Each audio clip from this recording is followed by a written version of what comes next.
Okay, no, we're not doing functional today. This was just like I wanted to touch up a comment in some other code. We're doing general Bugsnax.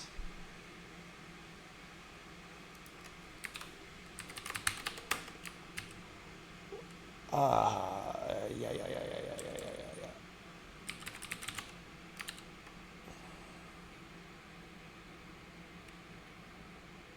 You have a question of what I intended with a special case in dwarf debug info. I mean, it's getting me on conversations at random times is not necessarily that easy. Um, if you want to just type the question, I could say the answer, unless you think there's something the public should not know about it. Um, yeah.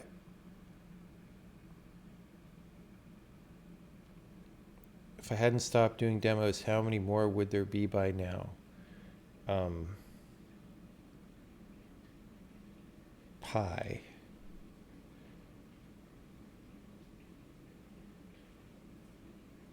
Who cares?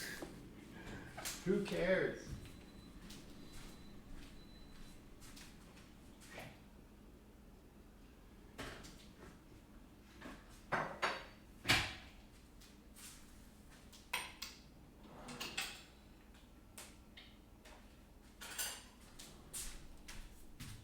So the thing to keep in mind as well is I did not write dwarf debug info originally, so I just may not know the answer.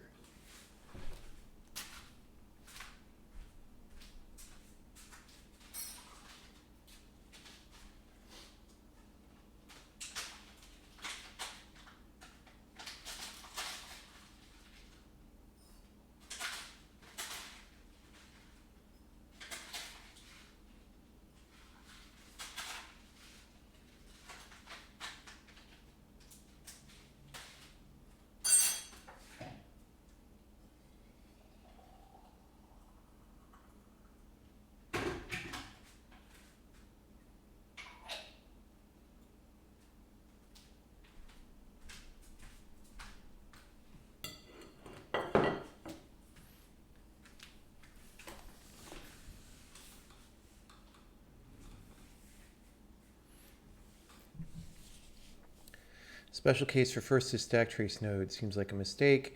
Oh, okay. Hold on. Yeah. Okay. Back in dwarf. Yeah. So the deal is the init stack trace node that doesn't get generated by user code, right? That's just like if stack trace nodes are turned on, then that instruction gets output at the beginning of a function. And so the idea is to do that inside the prologue, right? Rather than inside user code.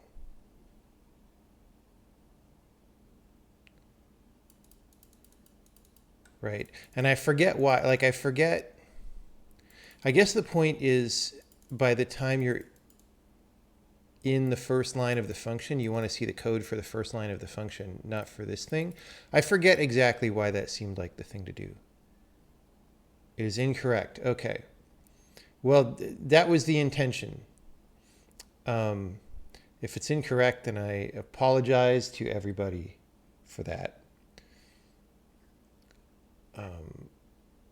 This is kind of a weird, messy way to do it, right? But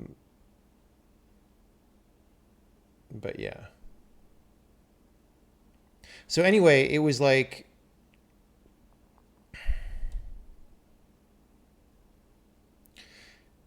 this loop could also start at a variable that's usually 0, right? And then you wouldn't need this line. And then this could set the variable to 1 or something. That's probably cleaner. Oh, wait, because this line doesn't have one of these. That seems bad. I don't know what that does, but that seems bad. So maybe it's better to start this at 0 and just bump it to 1 if this is done or something. Or I don't know. Preamble statement was already generated in x64.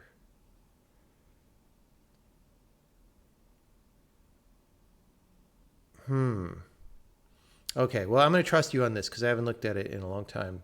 But I believe it because I remember when I did this, I was like, this is a little weird.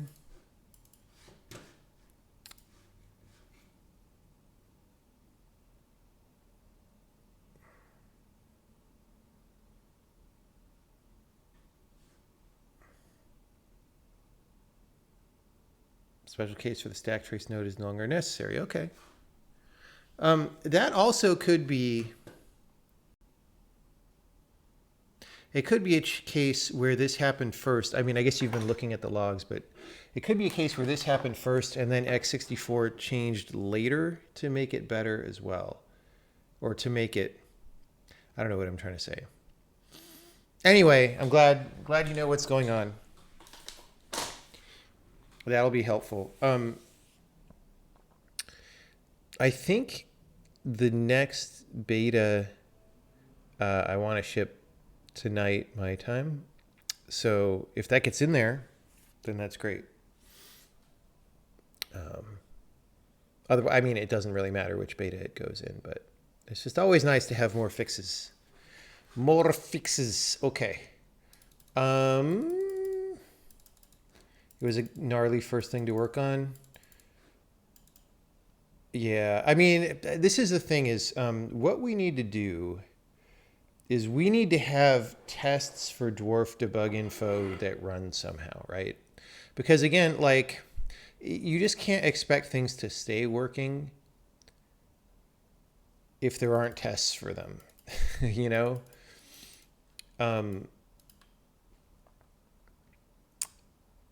So yeah. So we can talk about like actually how I mean, you know, there's some code in there that supposedly is debug tests, and maybe we can use that and just make it run normally. I don't know why it wouldn't be. I would have thought that it was. If it is running normally, why does it not catch stuff like this? Maybe it doesn't check this kind of a thing, but then maybe we need to check this kind of a thing. I don't know. Anyway, some way of knowing that debug info is correct would be a good idea.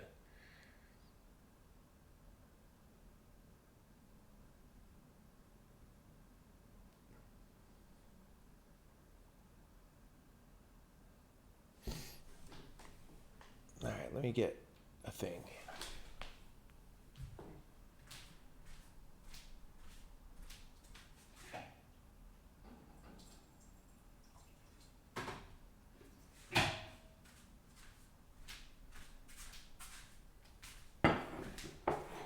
Why do people ask me programming language questions like I'm a gamer fanboy except for programming languages? That's not the situation. These are not appropriate questions. It's like asking me what I think of the Legend of Zelda : Chrono Ocarina or whatever, and it's like, meh.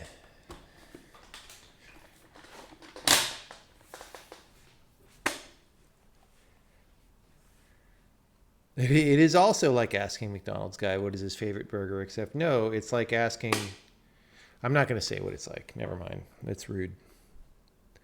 It's rude.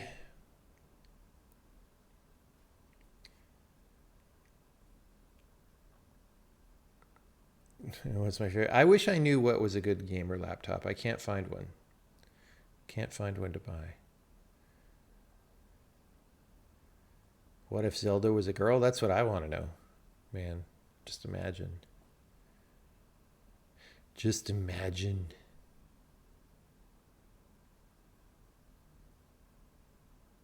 Just imagine.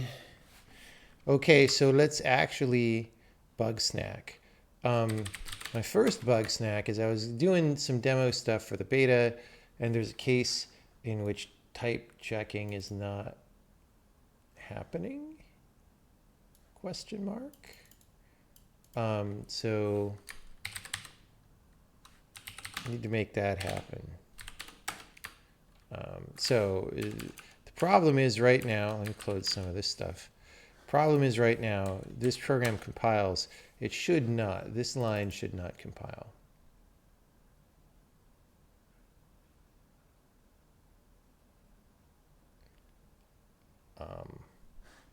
Yeah. Okay, so I think we do the following. We check that types match. Oh God.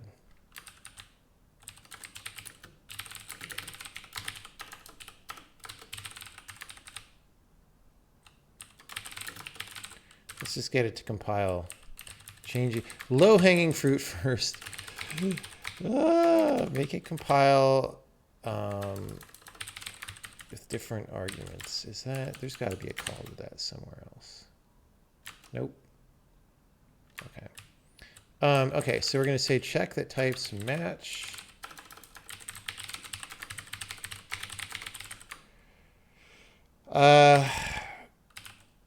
Wanted is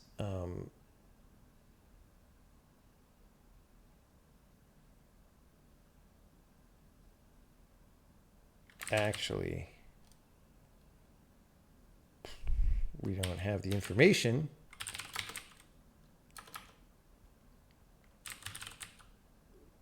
Type wanted, which we don't have yet, make element type. And there's nothing switchable on this or anything.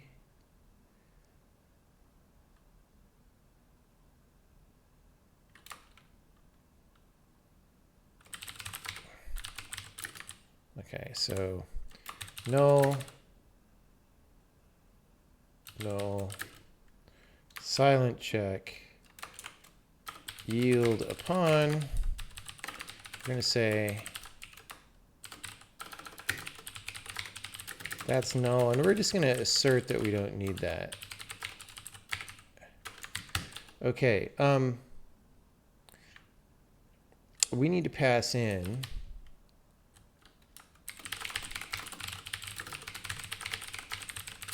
that, and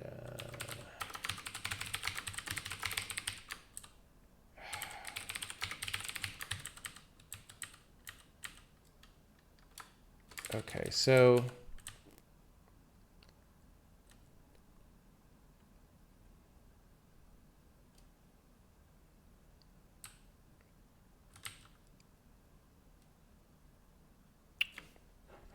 I need to know what the frickin' element type is first. I need to pour my tea.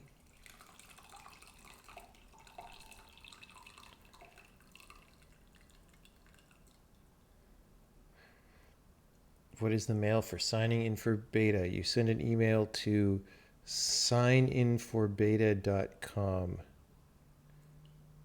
and ask for Zelda.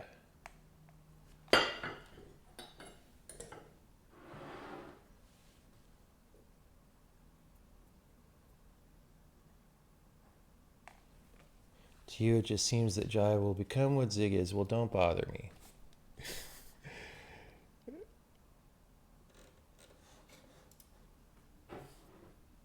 You can think what you think, and that's fine. And I will think what I think.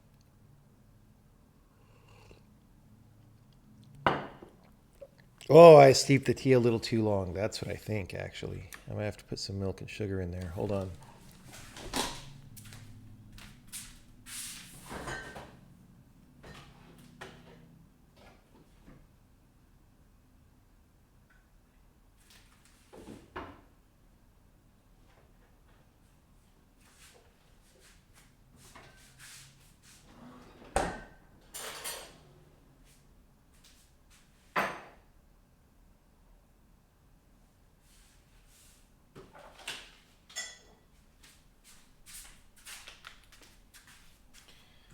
Okay, I'm using some of the special sugar from the Belgian Beets Rock Sugar Sample Pack.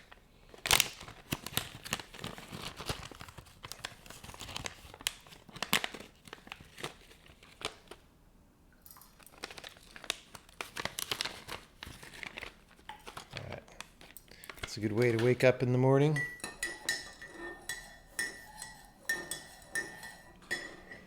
All right. So, how do I get the type? We probably have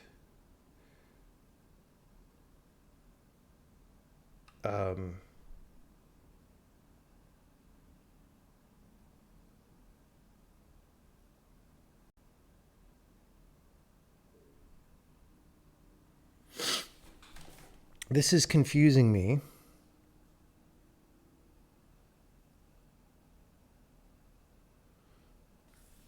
I'm actually confused now, guys, everybody.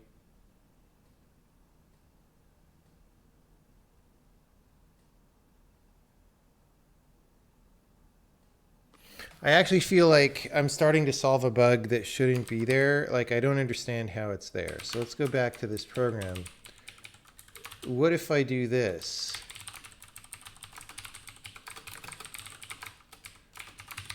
Right? Interesting. Of course, that might be something that I just frickin' introduced accidentally. Hold on. Because when we create this make varargs variable, that is actually where the type checking should have occurred. And I don't understand why it didn't. So, I'm going to put a no check in here and re-comment this out. Because I started doing this and then I'm like, wait, I don't think we need that. We shouldn't need it. All right. So this is crashing, which is no surprise, honestly. If we comment this out, okay, we still work. So that's great. Well,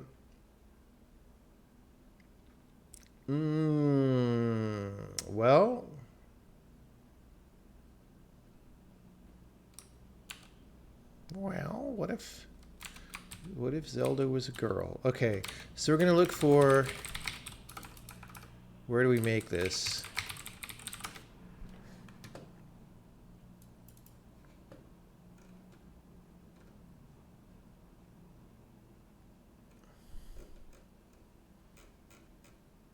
Okay, is it there or is it here? Oh, that's an empty one. Okay, so it's this one.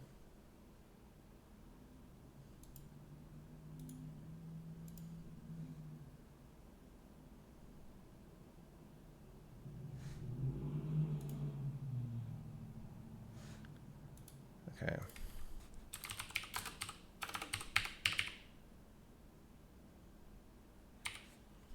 So do we just literally never check this? That's bananas.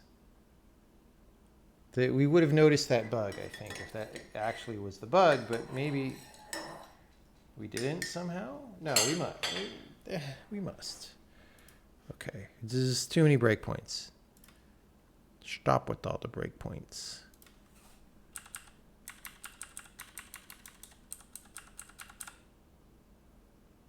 Wait, what? What? What if Zelda was a girl? What? Fucking Visual Studio, dude. Let's shift focus while you're deleting breakpoints and then complain that you deleted your code. Stop hitting yourself. Why do we not have one? Are we compiling the right program? No, we're not, actually. Okay, this sugar is not good. It's gross. All right, so so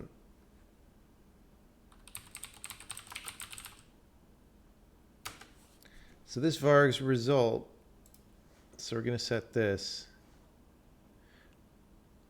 Oh, we want to look at this. Here, element type is not set yet.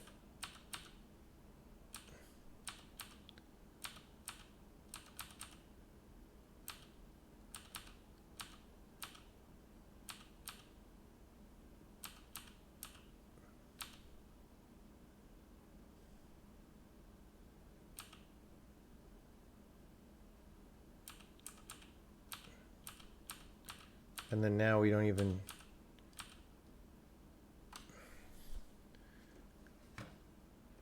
Okay.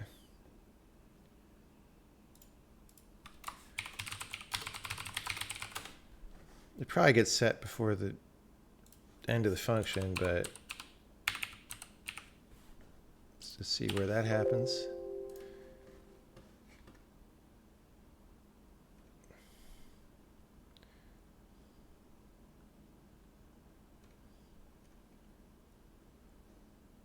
Okay.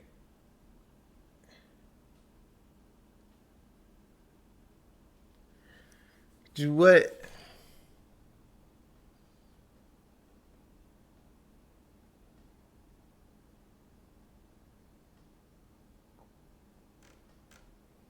Do we literally never check this if it's not polymorphic?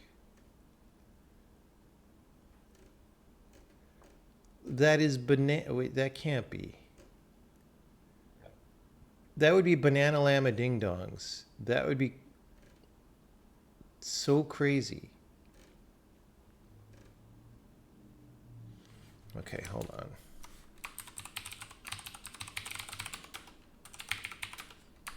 I mean, I wouldn't be that surprised, but I would be surprised that it somehow didn't come up.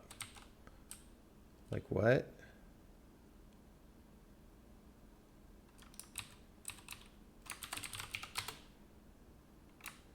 So when we add an expression,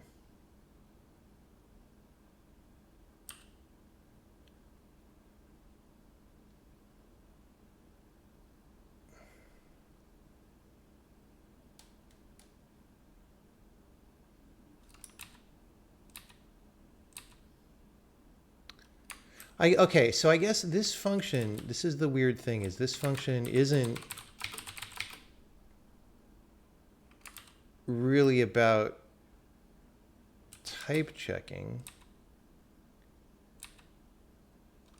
So why do we even do that? Like, okay, we're supposed to type check it elsewhere. That makes sense to me.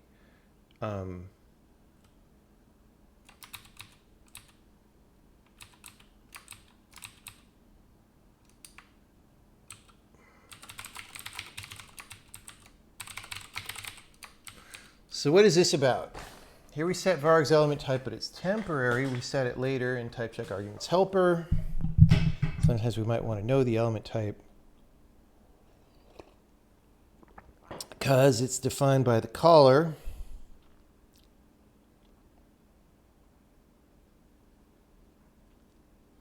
Right.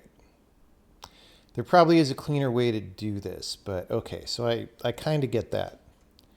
So this is not where it's supposed to normally get type checked.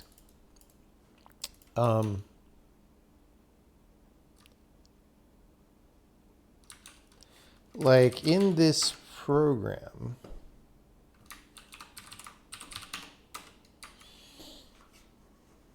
what's supposed to happen is then when we make the var args, we don't check it in this case because this is not polymorphic. Oh wait, sorry. Hold on. This is not polymorphic. So we are supposed to check it later though in type check arguments.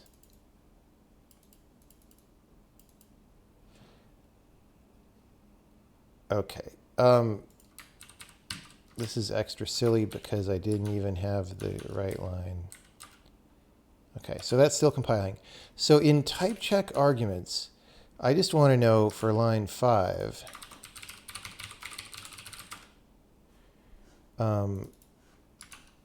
let's actually, dude, I ruined my entire tea by putting this weird hipster beet sugar in it for people who don't know what's good. So gross. Do I generate the places at compile time? There are no places. Here, while I work on my temperature here, you can look at how it works. It's very simple.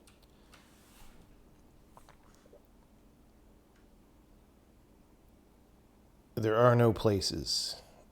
Everything is stored in the same place.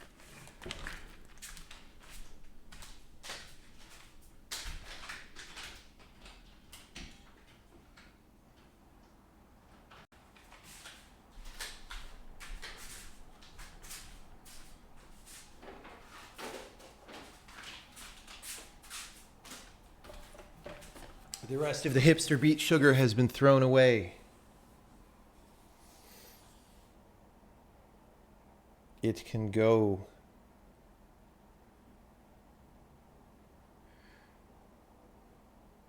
Yeah, I could have made this a union, but I didn't even bother to do that. I just said it's some bytes. I suppose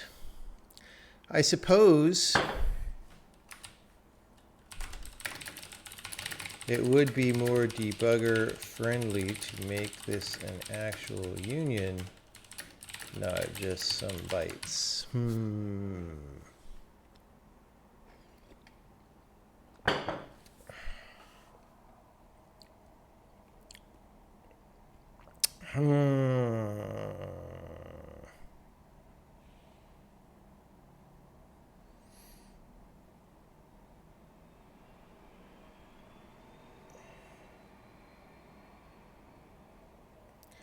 Is it possible to know whether an argument is optional? Yes. When you look at the declaration for that argument, there will be something in the expression slot, just like there is in a regular declaration. If there's something in the expression slot, that means there's a default value for that parameter, which means it's optional.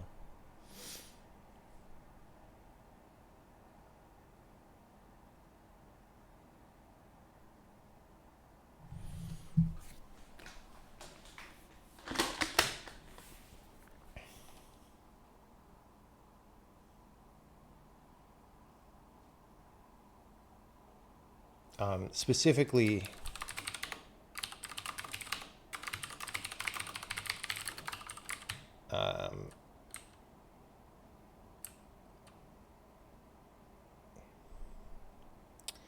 okay, wait a minute. Okay, hold on. Yeah, so it's root expression right here. This terminology is a little bit weird.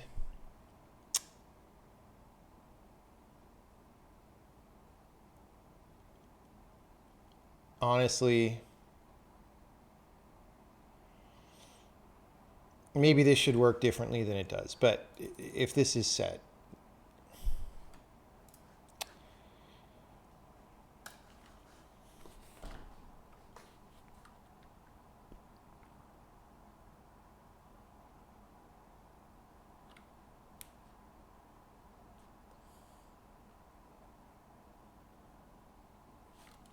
okay.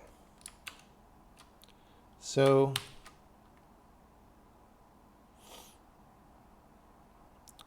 question is, WTF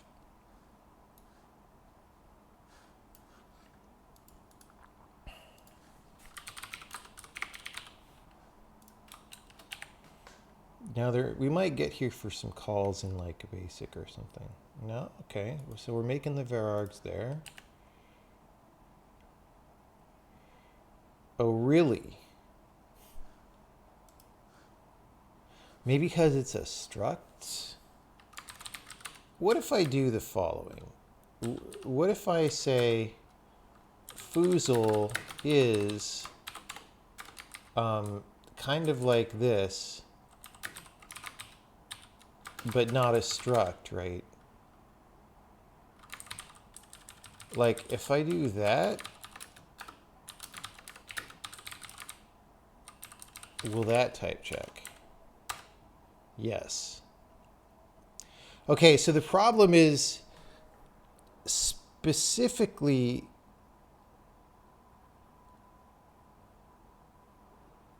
specifically for structs, this is not happening.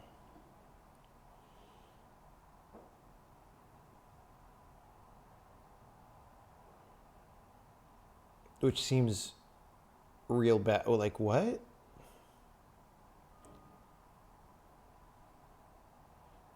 What? What? Okay. Line 11. Let's just see how we get here in line 11 and see why maybe that wouldn't happen.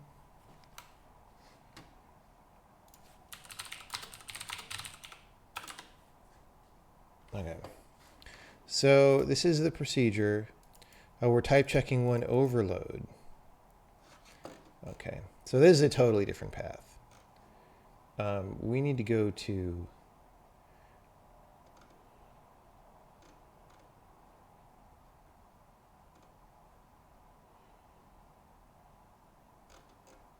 where's the frickin'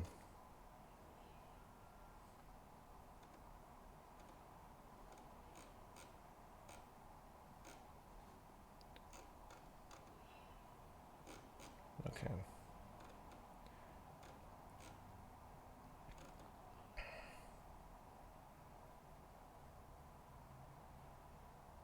That's for lambdas. Okay, hold on.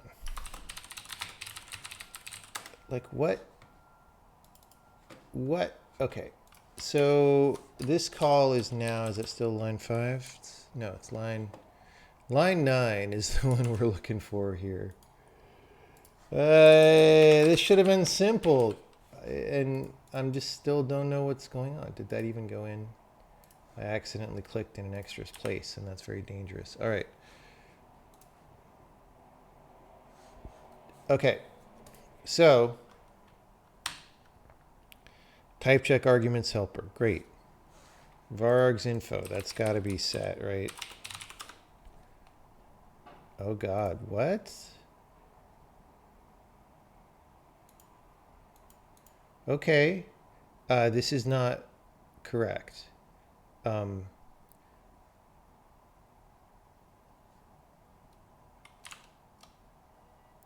But given that the... What?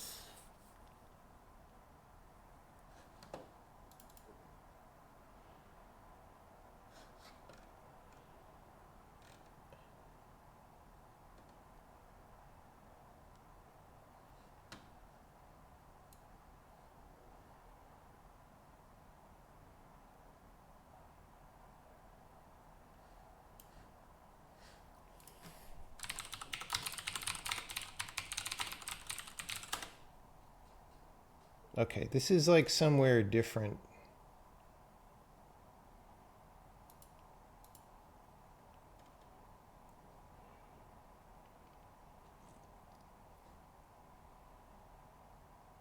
What is going on? Why are we on line 11? Oh, we are on line 11. Hold on. Wait. Why did I put 11? Oh, because this is our old breakpoint. Bro.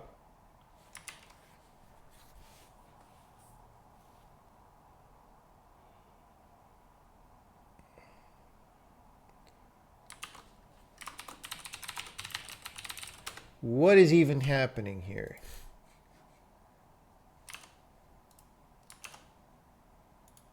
I am so confused. Wait, what? Do we not get here at all? That would explain some things. Why don't we get there?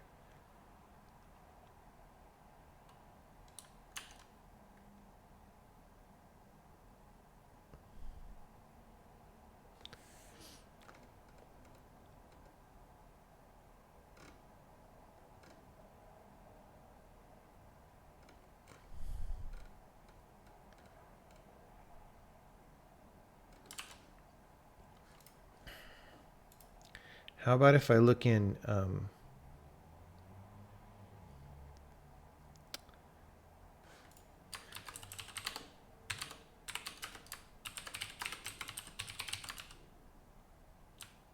If we're going to do polymorph, when it's a struct, we're going to break here when the struct's line number is 34, and we're going to hope that's the only one.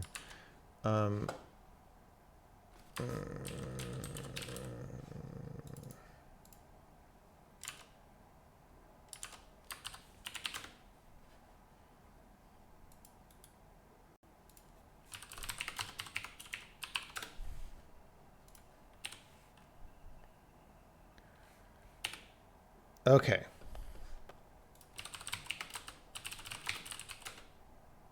Tagged union. Good. Make polymorph from procedure call.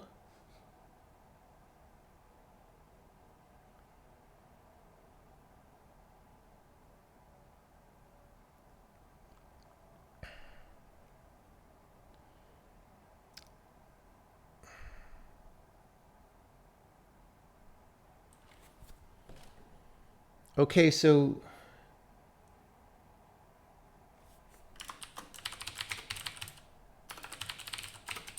do we not go through this anymore? We theoretically do here.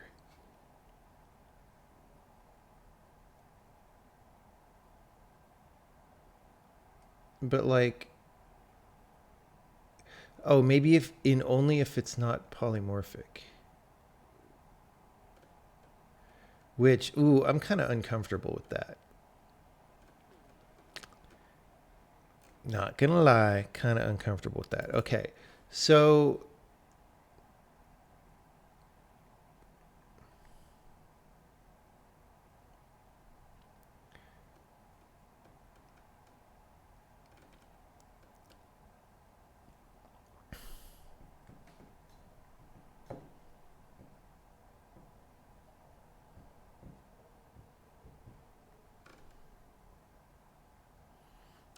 we apply modified directives, we find the matching polymorph, we return, okay, from here.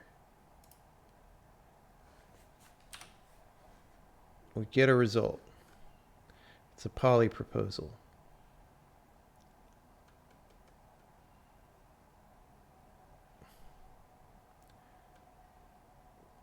Oof. Okay. We do final result. We treat lambda and struct a little differently for some reason. Then we convert it to a struct here. So revised is going to be a struct.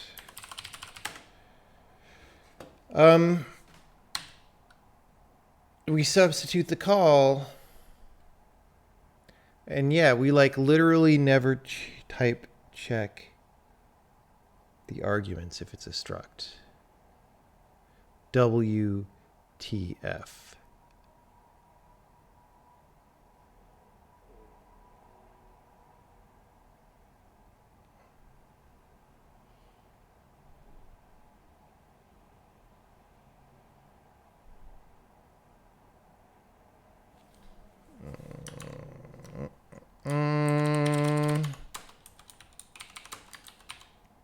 Okay. Is there other stuff that we're not doing? So here we get the struct.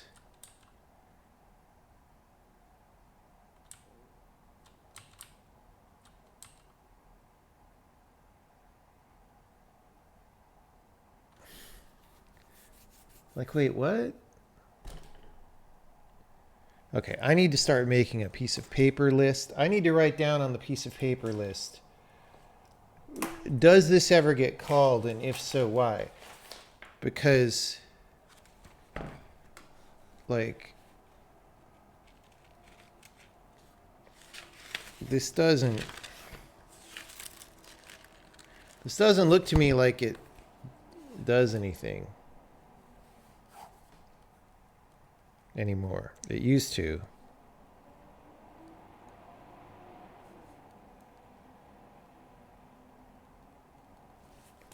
So who knows what's going on there.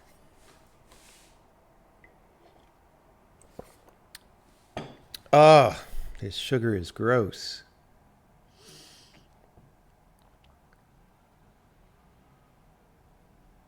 How's it going, people? How is it going?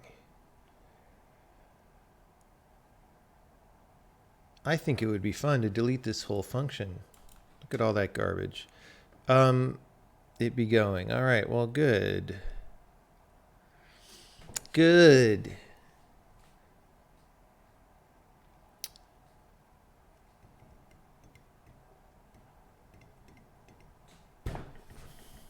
How it's going for me is that we are not type checking things that we should. Okay? That is an issue.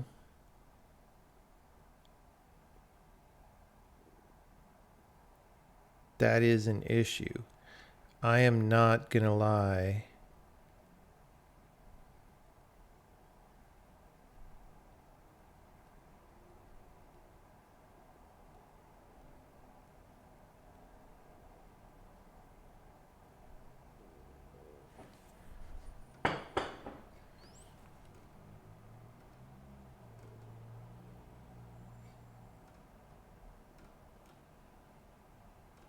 Okay, so we're in infer types for xenomorph here.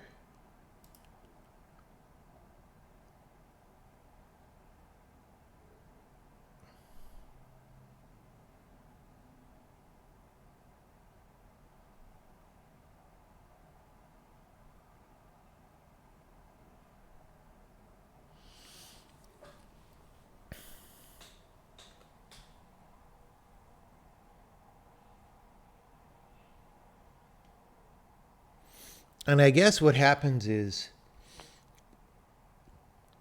after that's done, we're just done. Like this is like the substitution gets set.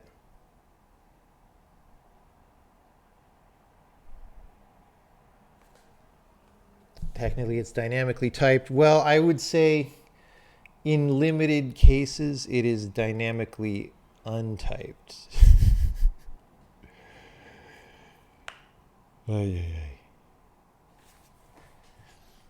Type Theory 101 actually run the type check. Yeah, I never learned that one apparently.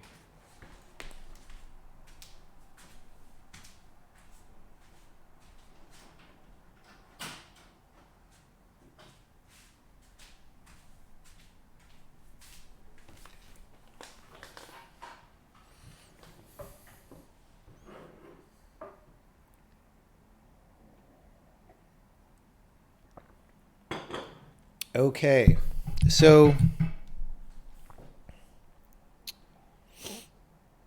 what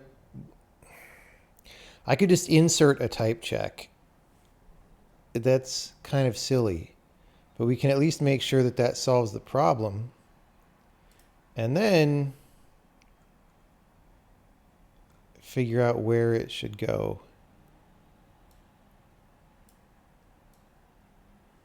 It bugs me on my laptop. These buttons are swapped with these buttons, but I didn't change them. So it's like different versions of different minor revisions of Visual Studio because it's 17 both times. Just have these buttons swapped with each other. Like, thanks, guys. I'm really glad you did that. Oh, wait, no, these are different toolbars, actually. So maybe somehow one of them got dragged. I'm going to do a very rare thing and try. How do I unlock the toolbars now? Do I customize? Does it let me drag them now? Dude, I don't even... I'm not... So why can I accidentally drag these windows all into each other, but I can't just drag these?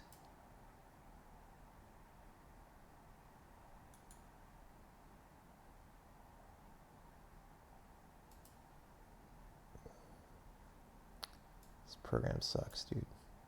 Wait, is it this thing that's at the end? Oh. Wait. I don't want to add or remove buttons. I just want to move the fucking thing. I give up. I give up.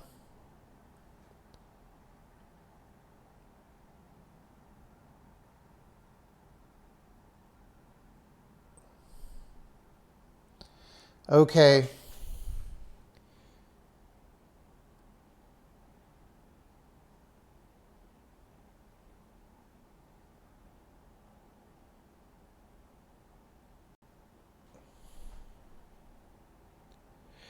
Python doesn't have compile time type checking and you don't understand it. The reason Python does not have compile time type checking is because in the 1990s, everybody thought that was higher level.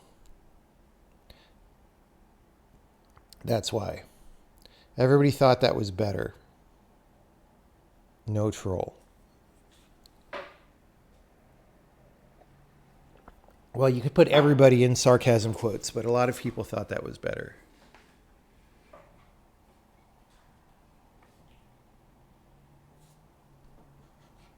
No, I tried grabbing these dots, guys. Oh, fuck. Yeah, no. Oh, Jesus Christ. Yeah, forget it. We're not. Like, this didn't used to be hard to do, and this program is, like, worse than ever now. Okay, now my buttons are all fucked up. Okay, hold on.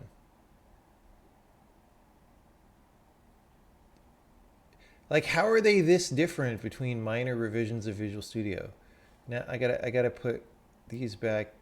Okay, great. Oh, yeah, no, this is great. Now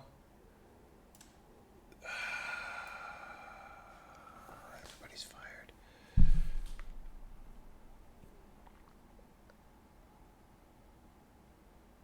All right.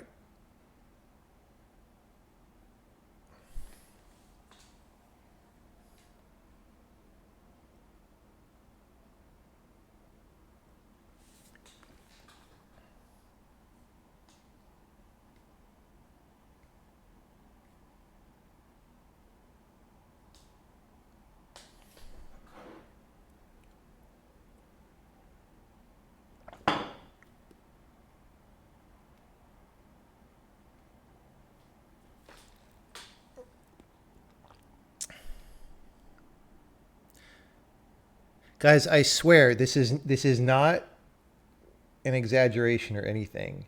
Like every few years, I'm complaining about Visual Studio on Twitter or something.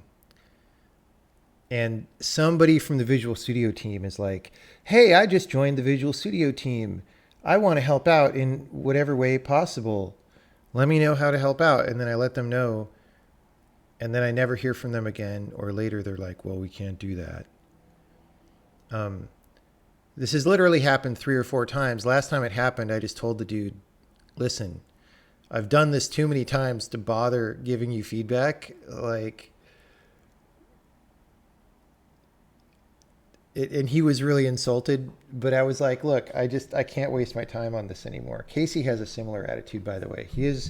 Casey has a much more serious attitude than me about that. He has spent much more effort than me trying to give serious high quality feedback to Microsoft that took him like days of work to make, and just to see it totally ignored, right? So you could ask him about that.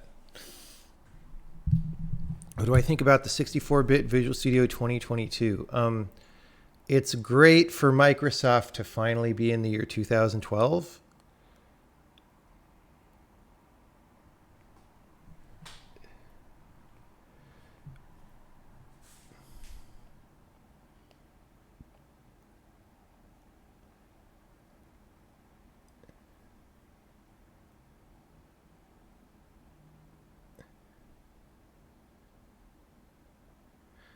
Like, why was it? I thought the whole point of them doing all this shit in C# was that they would then be so far from the CPU that stuff like that is easy, but it still takes them 10 years to make a 64-bit executable. Well, 500 64-bit executables, I guess, because there's so many executables. I don't know. Like, what? At some point, somebody has to call bullshit on everything that is claimed about the way software engineering is currently done.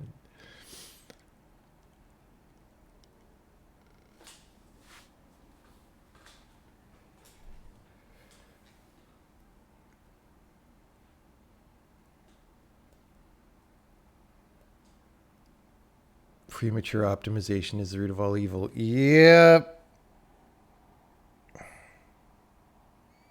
Yep, that's why Python will die, by the way, because CPUs are not really getting faster anymore.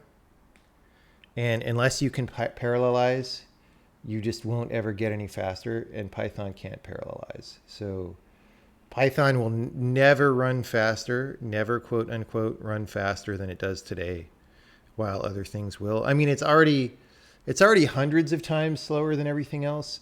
Pretty soon it'll be thousands to millions of times slower than everything else, and you'll just be like, WTF.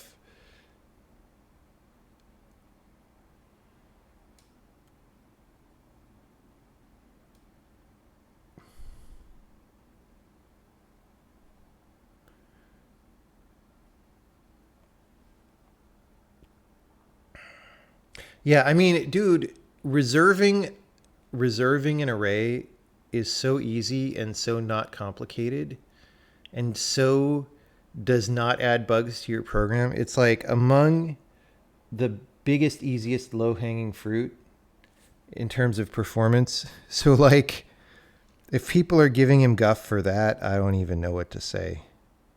Like I would never hire those people.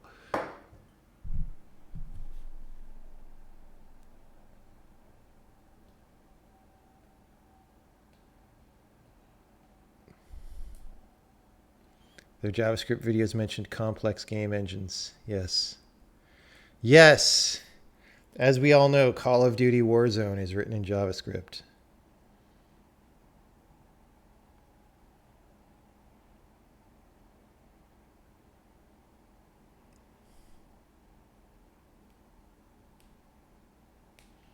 Is it impossible for Python to be redone? I mean, you would have to redo the whole thing from scratch probably, which you could do. But if you were going to redo the whole thing from scratch, you might as well make some better design decisions while you were at it.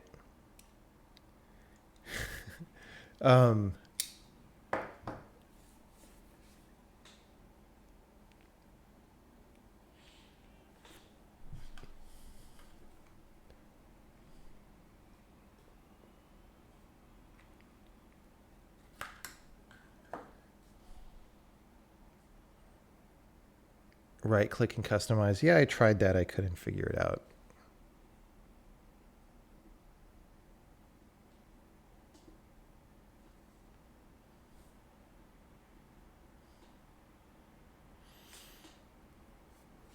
Okay, let's go back to solving this frickin' problem.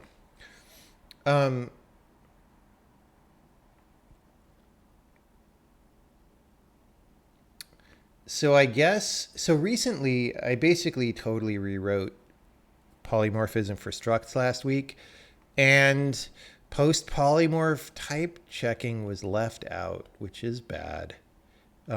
Like most of the time you actually can get away with not doing it, which is why I didn't notice, I guess. But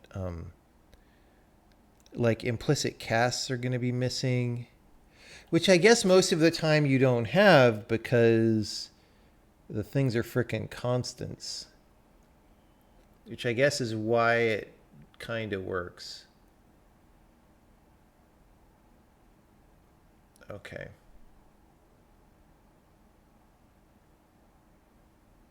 Anyway,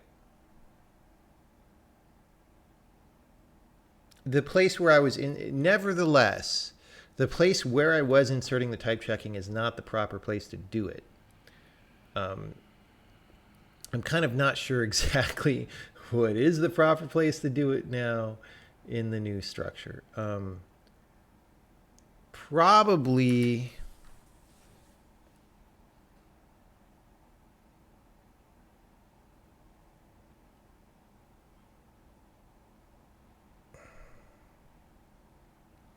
I mean, maybe right here.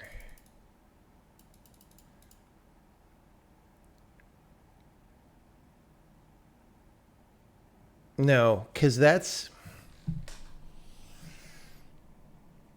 too late. We actually need to do it back where we were looking. The thing is, like, by the time we make the proposal, the things are in the constants block, which includes anything that would have been casted. Like if you have a U8 that's implicitly casted to U16 or something. See, it's not going to matter. Anyway. Okay.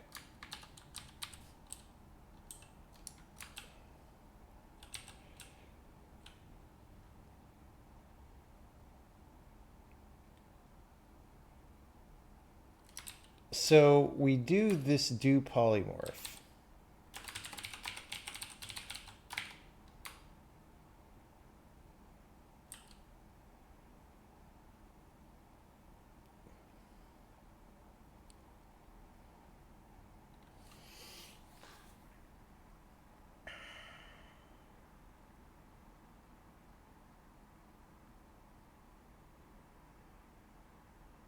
Problem is there's multiple entry points. This is a different entry point than the one that we're using.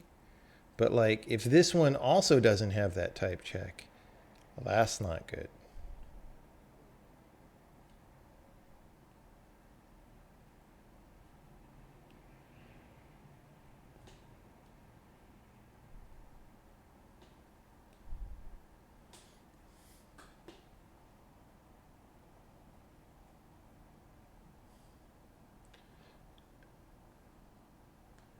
Oh, you know what? This is actually related to another bug that was filed that we haven't fixed. Hold on. Somehow we modified our file here. All right. So here,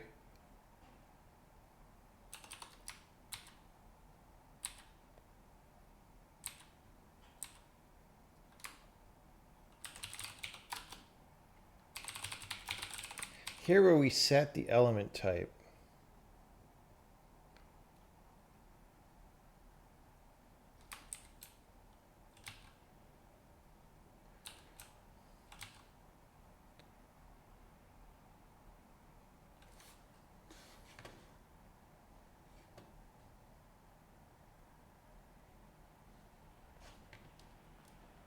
see, like this one can't be the problem. It has to be that we're doing this.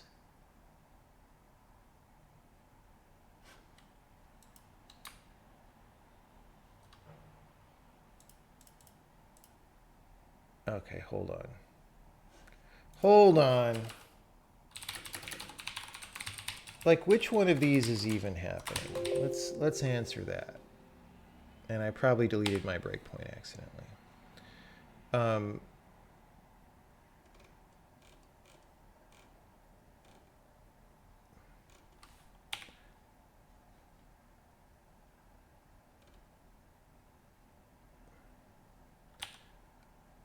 Okay, hold on.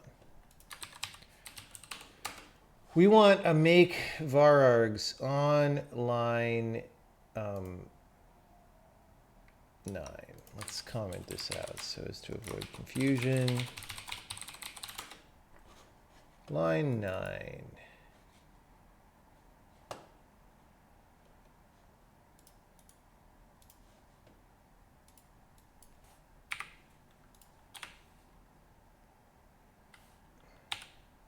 Okay. So we're going to do this again. OX4DO A820. Okay. Boom. Bro. Okay, we're right. Okay, so let's do this. Set this breakpoint here and rerun.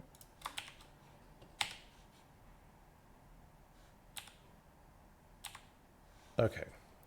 What are we doing here? We're not doing that.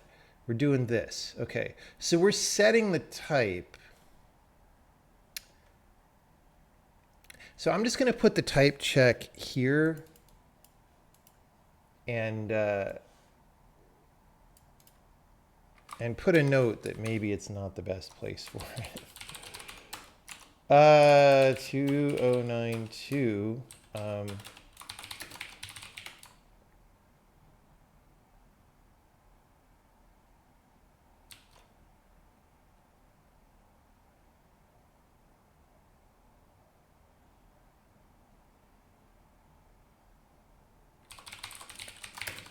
We'll maybe do a different iteration here in a bit, but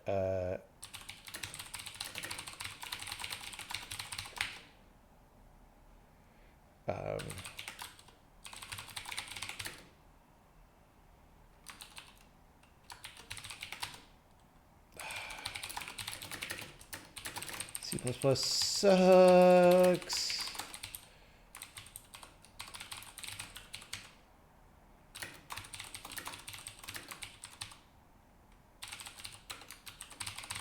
So we're doing the same thing I started to do before. We're doing a call to check that types match. No switchables. Silent check. Where do we get that from? I don't know. And then yield upon. We're going to assert. We didn't need this for now. And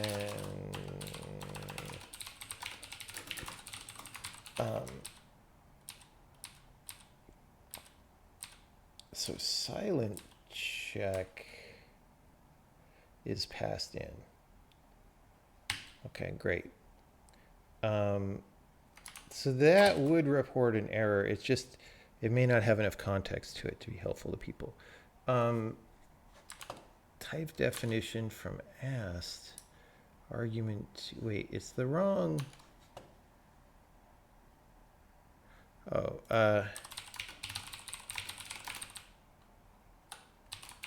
yeah, no switchables. No switchables. Bool. Okay, wait. What? Why are you calling that overload? Overloads are a bad idea. Wanted given. Oh, I didn't put the site. Make. Actually, no. Make expressions I. Okay. Hey, look! We finally got our error message. That's wonderful. That only took an hour.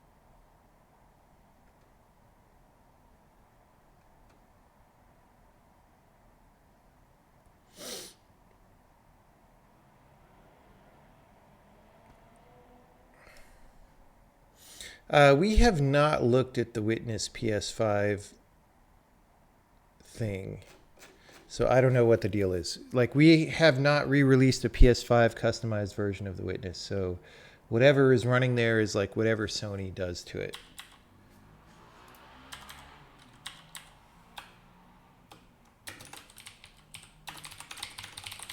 I don't even have a PS5 yet. Every time I look for one on Amazon, I can't get one.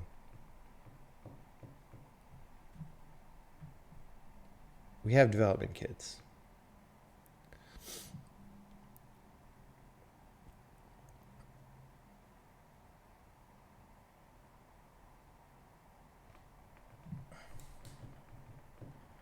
Python is slow for everything.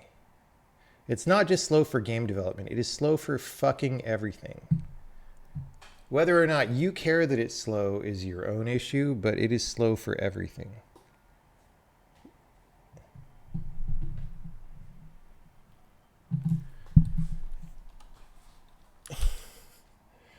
All right. Yeah, and it's true. The biggest problem is not the slowness. The slowness is bad, but that's not even... The problem is the lack of type checking.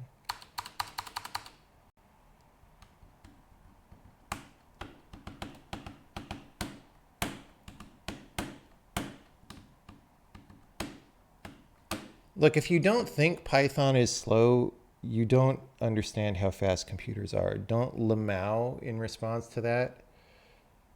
Lamau just tells me you're a lame-o. I'm sorry.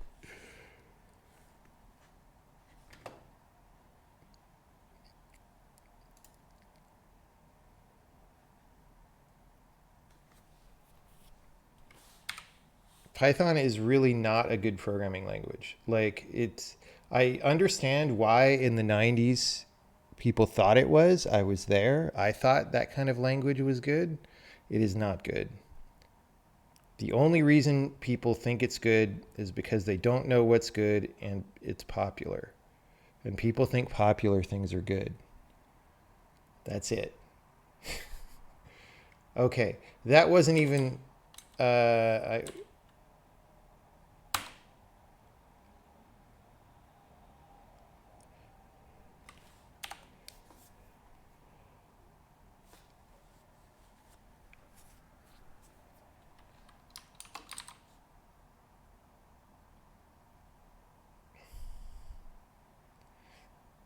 like, look, in the 90s, I used to use Tickle a little bit, and I thought that was real cool.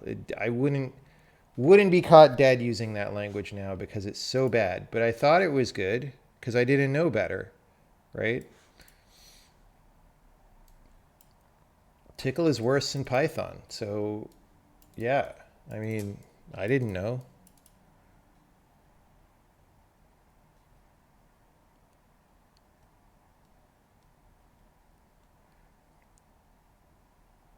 Writing is in Python is fast. Citation needed. I claim it is not as fast as people claim because they never measure it versus writing in other things. Again, like there's all these claims that people make and they're unsubstantiated. Yeah, same with Lisp. You think it's cool till you realize it isn't. That's exactly true.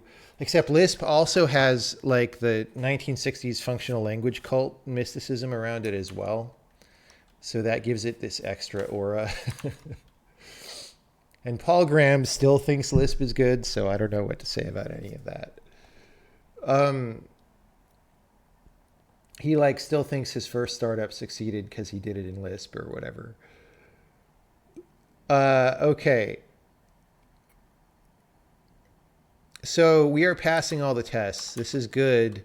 However, I definitely need to put a comment here. Okay. Added some missing type checking when instantiating structs. This is, however, not sufficient, the thing that I just did. Okay, because,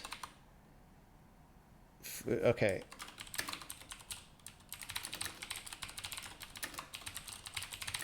I was just doing that to see if it worked, but the problem is the following. We're doing this twice if it's a procedure, I think. But also, this isn't going to do everything that we need. So for example, I can make something that also failure, A is a $T, B is a T. I believe this will not work.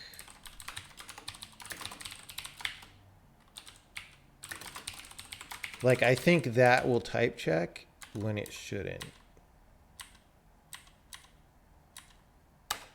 Yeah. The reason it type checks is because it passes the polymorph phase and doesn't. Yeah. So this is the wrong place to put this, but it is what it is. So really what we want to do, I think we want it in this function though. No, we don't. Frack. Wait, we're in sort arguments. Okay,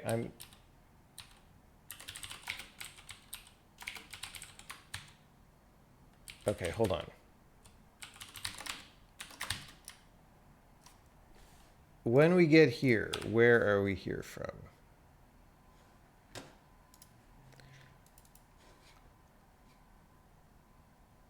Okay, that's for lambda. No, we don't want that. Let's go back to this. Line 8. 8.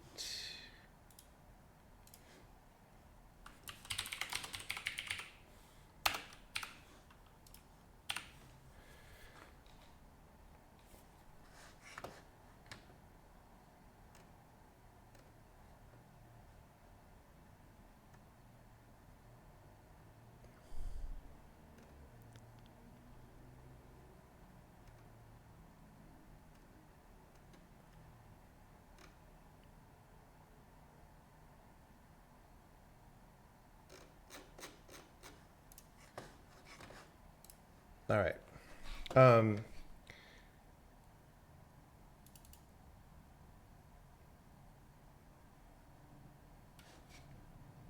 oh, that's better than I thought it would be.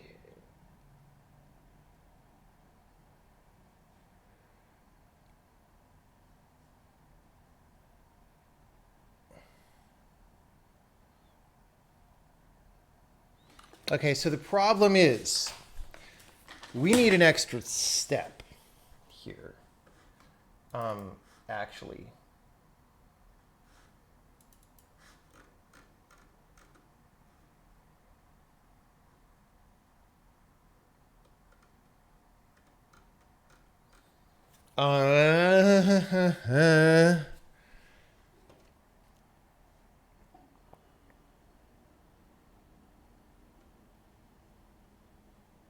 So I'm going to add another slot onto this. So the problem is we need to go off and do this and then come back and check the types of all the arguments. And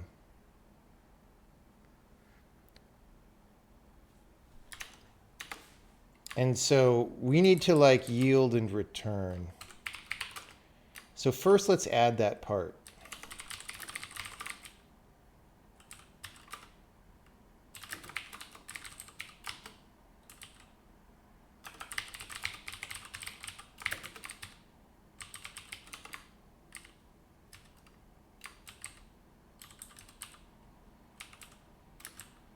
All right.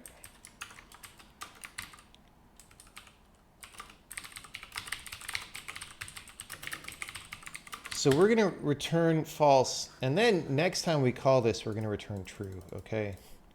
So that's fine.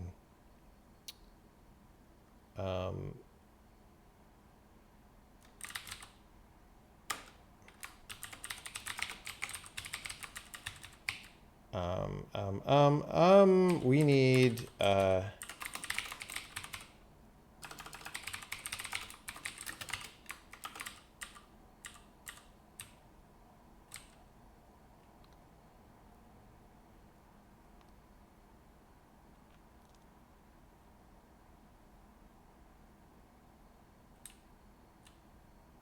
call resolution status.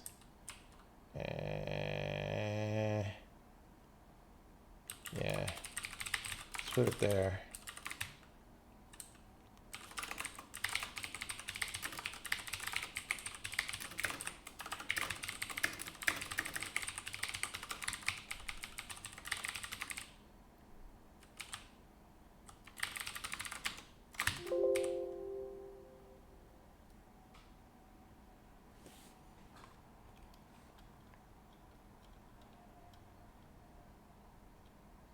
All right. So hopefully, okay, so that's fine. What I just want to make sure is that everything still compiles now that I've put that in there. And if that is the case, then I can actually add the type checking. So let's just let that run for a minute. Okay, so what we want to do here then is type check arguments.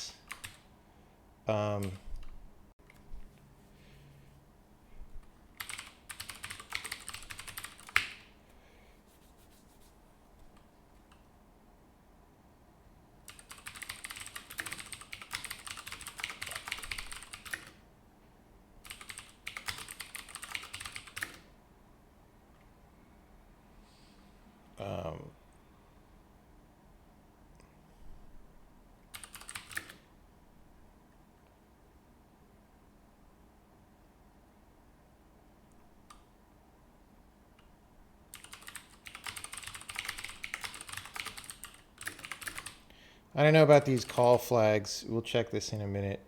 The site, silent check, where does that come from? I don't even know. How is Babby formed? False, yield upon.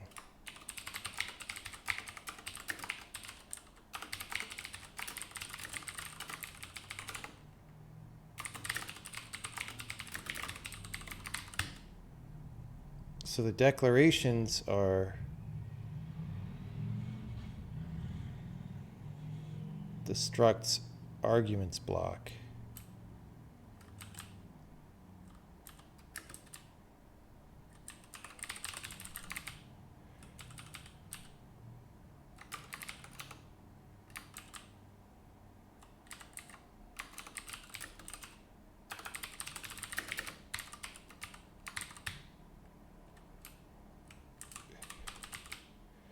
So we're going to need this in either case. Poly is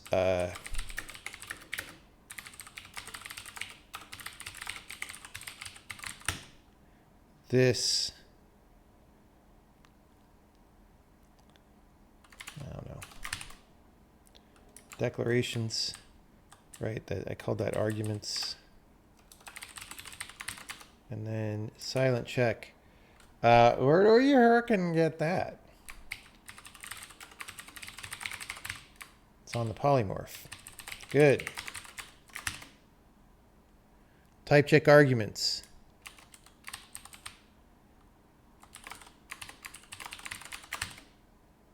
Okay. This is making me nervous. It's making me nervous.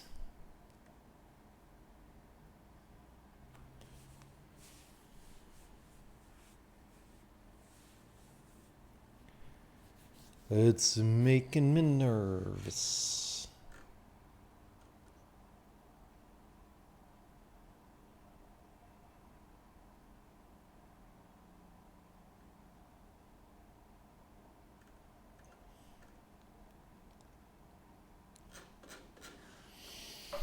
All right. So theoretically, we should be, let's build the game here. While that's going, just to make sure. That's great. Okay. Now, hopefully, we actually catch the problem. We do. Now, let's verify that this is doing the thing. By commenting that out, now we should not catch the problem. Wait, we do. What? Why? What? That's why I did that, because my brain was going, wait a minute. My brain was going, wait a minute. What? So is the other thing, I still have this no check-in, but I thought we commented that out. Okay, we didn't.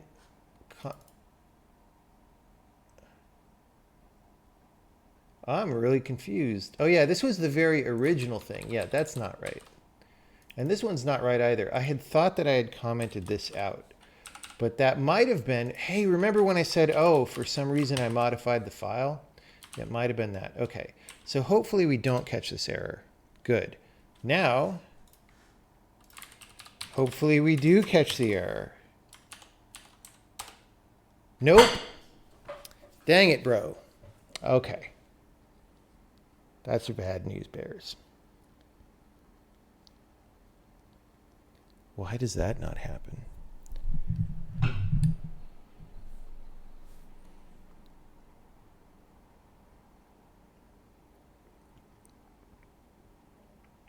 Okay.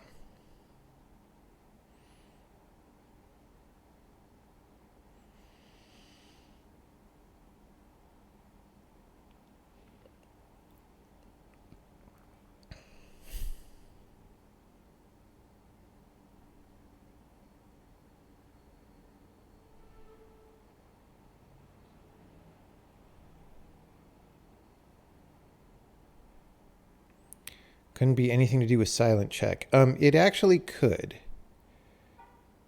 but it's unlikely.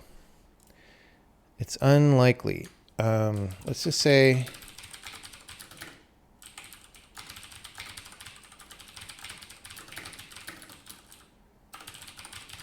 I think it's more likely we don't get there for some reason.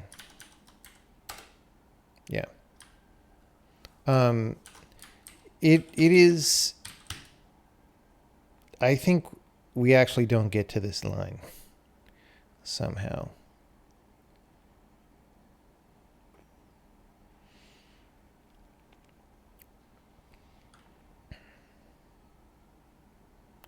Actually, guys,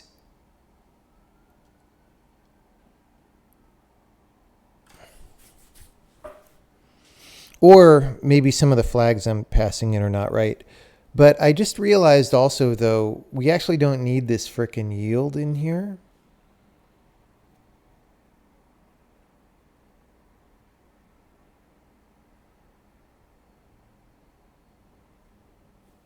We don't need any of the yielding stuff that I just did, because we're type checking against the source struct with, okay, with no modifiers.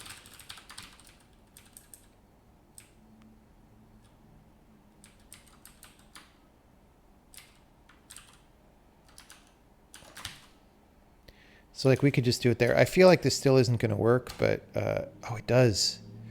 Okay, so for some reason that yield didn't.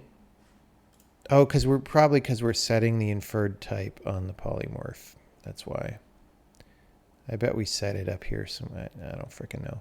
Anyway, okay.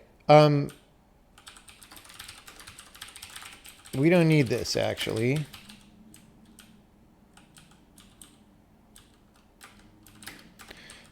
Because we are just type checking against the source struct and not trying to do any, you know, what I was going to do was wrong anyway, if there would be casts on the arguments. But not trying to do any casts on the arguments, we can just do the type check here, even though the polymorph target is not done being inferred.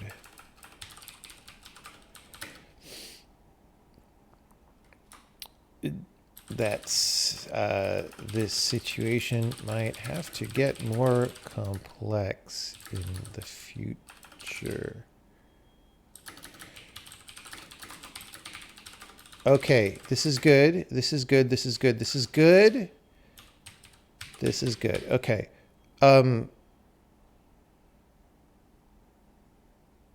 Silent check is always false anyway. We notice. Okay. Crap. This yield here. Ah, fuck. Okay. We actually need to do this anyway. Okay.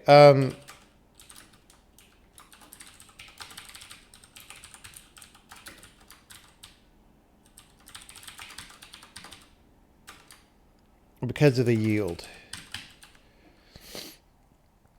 The yield in check that types. No, you know what? Okay, we're just going to do this. We're going to assert that we don't need it again. Because I don't think we actually do. Because to polymorph the struct, we had to wait on all the types, so there should be nothing to do here. Yes, okay. Okay, so we're catching that.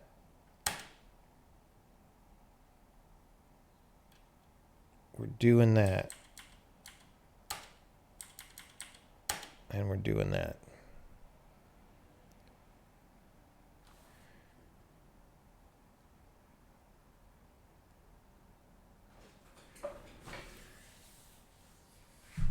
Do we have pattern matching or destructuring? No.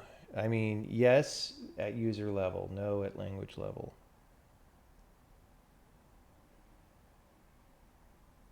Like, pattern matching is, again, it's a gimmick that is not that powerful and doesn't really scale unless you have more control over it than these languages give you. So, yeah, like pattern matching looks fine when you're in Lisp class, right?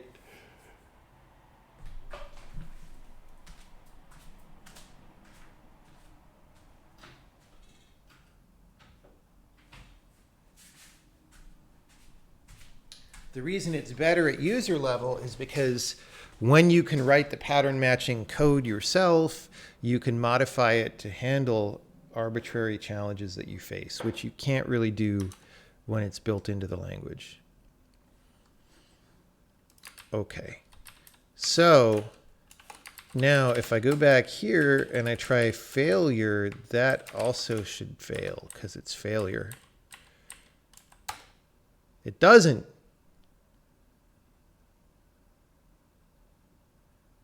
WTF, guys. Oh. Guys.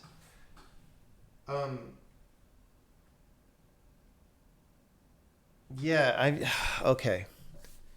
Okay.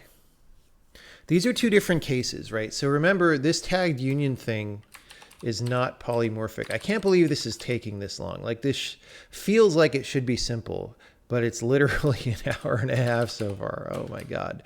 We've made progress. Okay. So these are two different cases. This one is not polymorphic. All right. And so because it's not polymorphic, this type check going against the source struct is sufficient to check it all the way, because, you know, this is an array of type here, right? This one, this is polymorphic. So if we check against the source struct, we're going to be like, yeah, sure.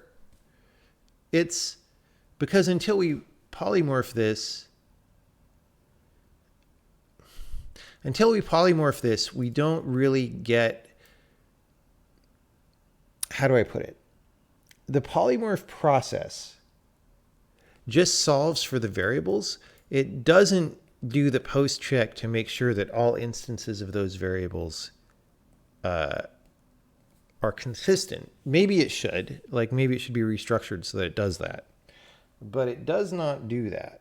And so we rely on a type check that happens later to do that. And the reason the code is structured that way is because that happened naturally for procedures. It's like, look, if the procedure is not polymorphic, do the thing, blah, blah, blah. Okay. So we do have to frickin' yield and wait till the struct is done. So I need to figure out why that didn't work, unfortunately. And I need to put back some things because yeah. Although actually, wait, because we should be able to type check against the proposal arguments. That seems silly, but actually should work, question mark. Let's see. That's maybe part of the whole point of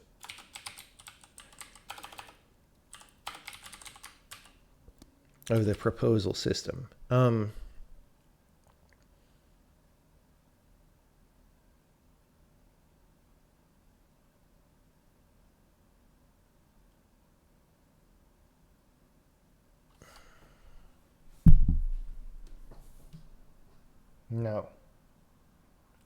No, we can't do it here either.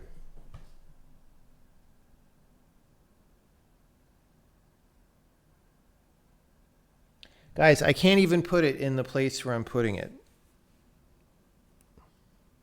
It literally has to be in the polymorph. And the reason is because for structs, we move the arguments out of the arguments block. So when we look at this proposal for a struct, in the regular, okay, in a struct instantiation case, like for failure, let's go back to, or this, or anything, right? The deal in this language is struct types are known at compile time. So when you instantiate them by passing arguments, there's no arguments left after that's done. So if we look at this, in this particular case, the arguments block will be empty. So there's nothing to type check against anymore. So we sort of need to do it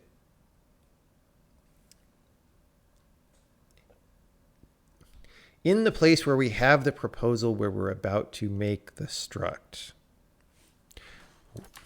Which frickin' means this whole thing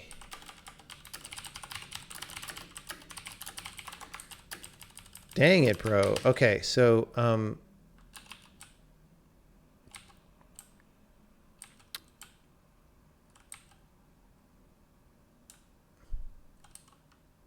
we need the thing that's like ensure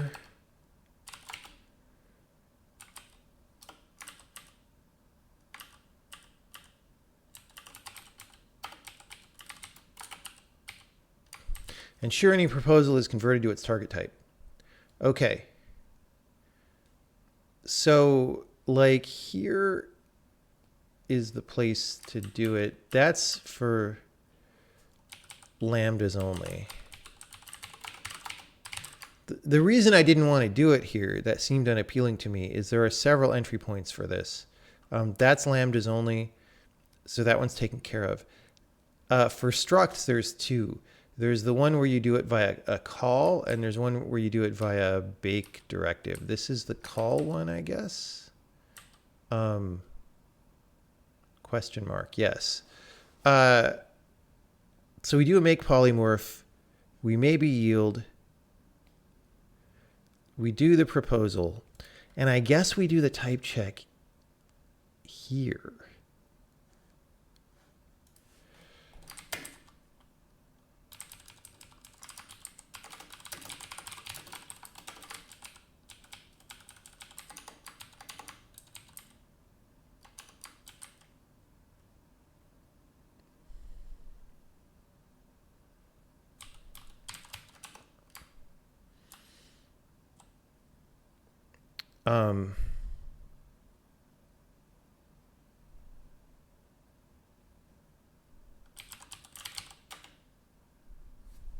Okay, hold on.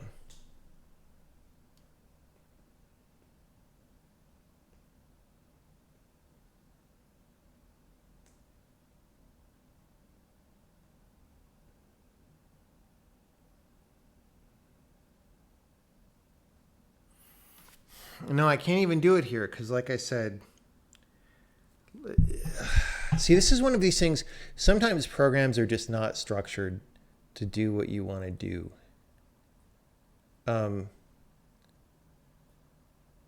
You know, the problem is, like I said, there's never at any time in this proposal is there an arguments block. Like, that's just not.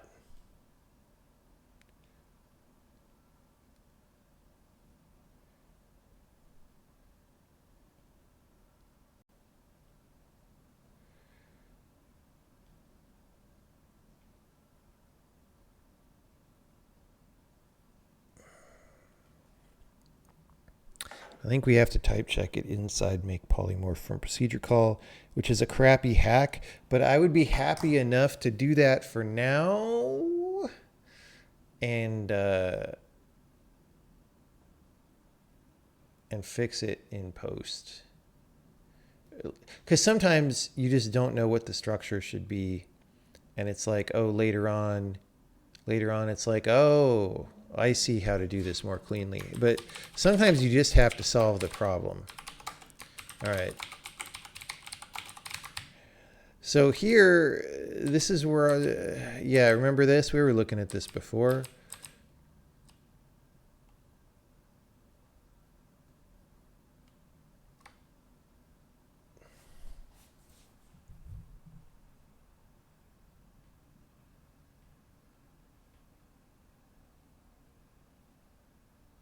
Even here, okay, guys, wow.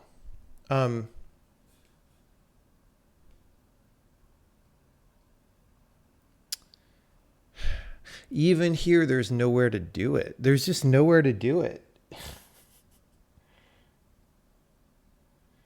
I'm so sad.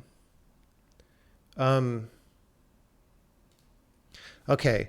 This is actually going to require some off-stream thinking about what's the best way to do it, because like they're literally nowhere do we create in the case of a polymorphic struct, the correct entity to type check against.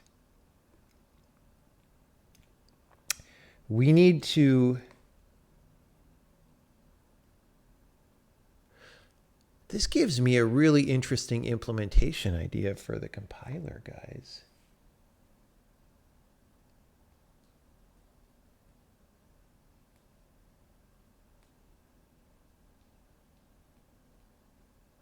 I just thought of something. It actually doesn't apply.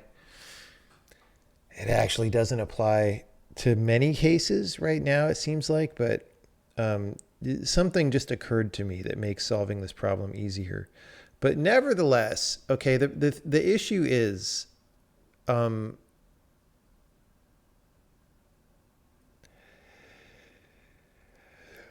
issue is, like, I need to actually make a thing that has an arguments block that gets inferred, that then these arguments can be type checked against. Such a thing does not exist right now, like ever. And that's why I'm bouncing around in the code going like, oh, maybe here, maybe there. It doesn't exist.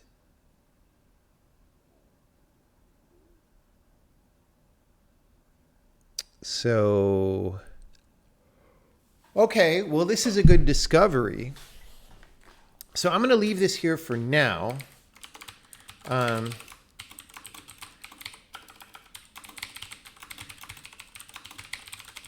I'm going to put this on the to-do list, but like this has to get fixed before the beta, like today or something.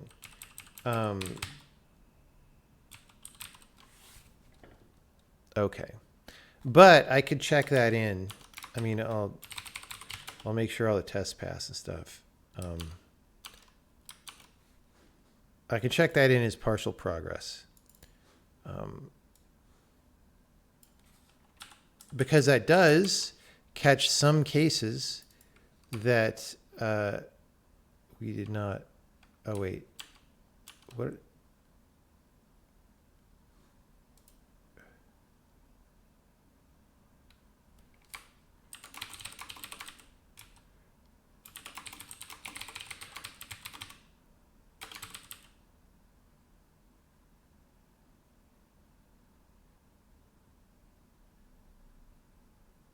Is this a thing that I just pasted in that doesn't even compile?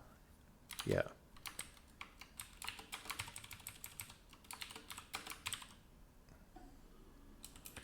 Okay, no, it's actually this part.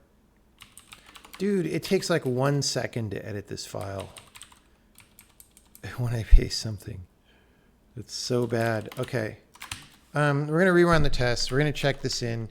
It is a partial improvement. It is not, that actually shouldn't have compiled, right? That we wanted that to fail with failure, but that's fine. We know it doesn't. This is difficult. Difficult.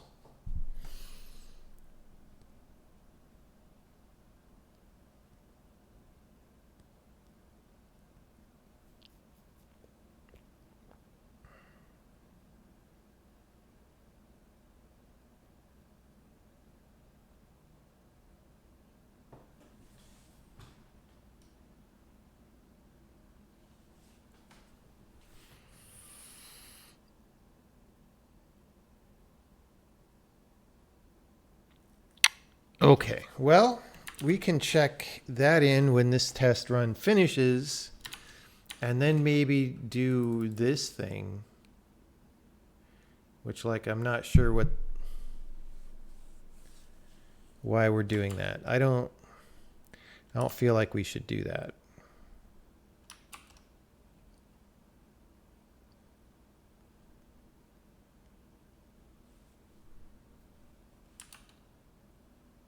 Okay.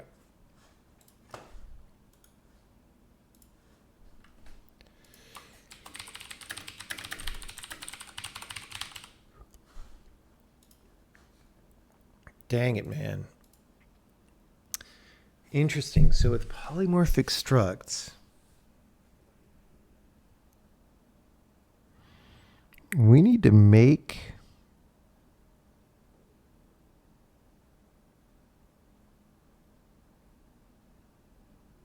a whole situation.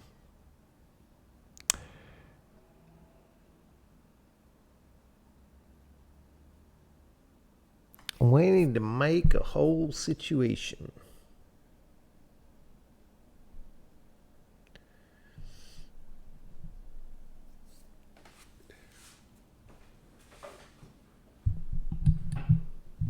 Okay. So this one, I noticed when I was doing this tagged union thing, and maybe I did this intentionally at the time, but it seems wrong now. So when I'm making the tagged union, if you set debug to true, we assert if you use it wrong. And that assertion is dropping us into an interactive debugger. And I'm like, why? Because you don't want things to go interactive unless you do. So like, I'm not sure what's going on there. I'm not sure if that's intentional or a bug. So to demonstrate, let's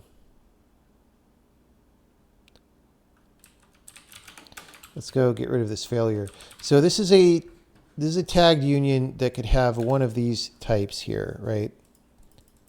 Let's get rid of these. So this tagged union could be float, float 64, vector 2, vector 3, quaternion. All right. So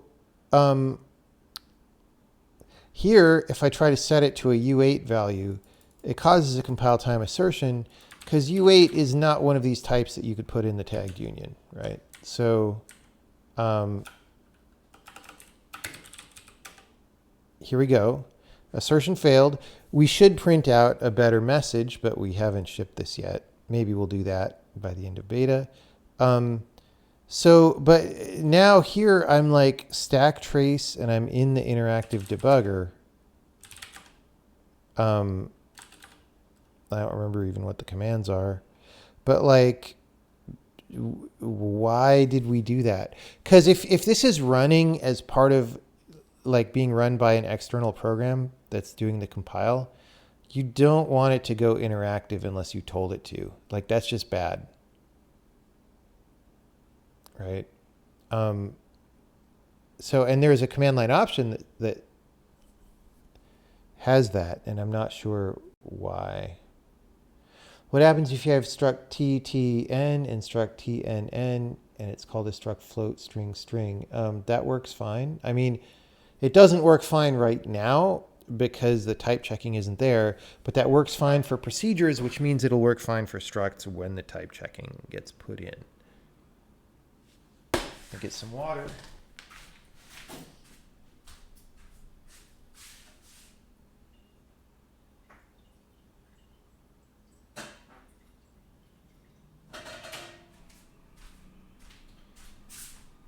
So can I ask any further on-topic questions about what specifically we are doing right now? Any questions? Serious technical questions?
Are there other situations in which the compiler don't type check?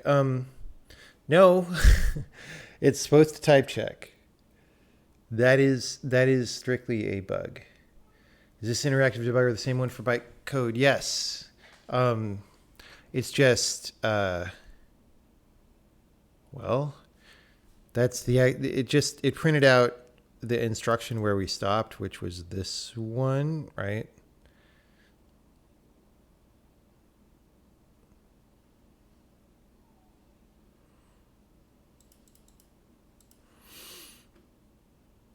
Are you planning on a graphical debugger? I don't know. I'm not sure it's that much worth it, because really, like long term, if the bytecode wasn't interpreted, if it was just machine code, then it would run faster, and you could also then figure out how to integrate with whatever debugger is installed on the system, and people could use that, right? That said, it depends. Like, is there information about the execution engine that's useful to have? I don't know.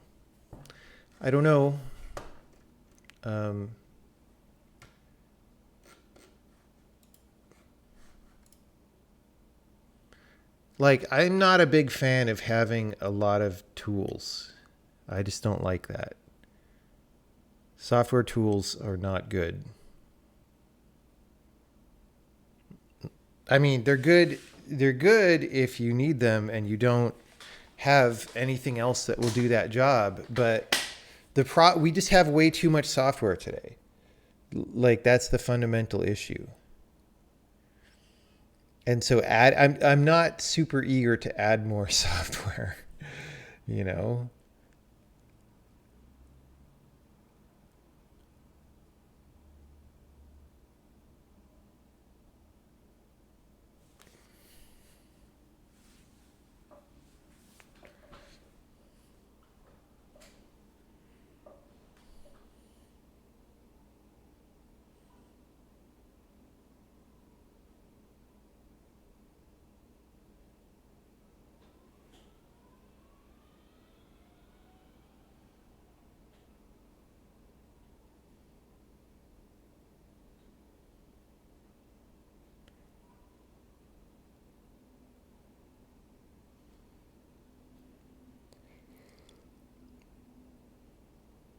The main issue is we cannot type check struct instantiations with polymorphic members.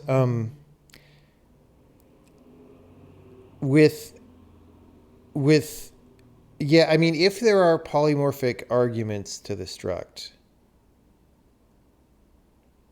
Okay, so historically, structs didn't have arguments that were polymorphic in this way where there were variables and stuff, right? They just had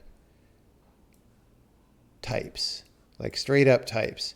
So in that case, it gets type checked correctly right now. There was this instance where varargs was not getting type checked, and so that is getting type checked now.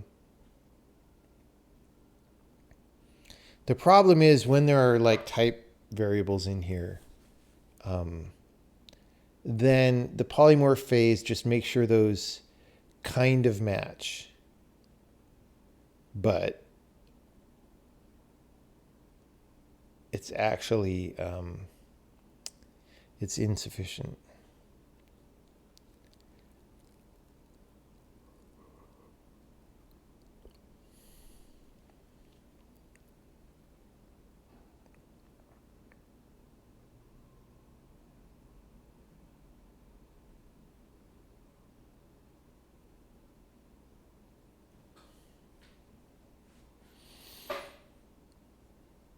Okay.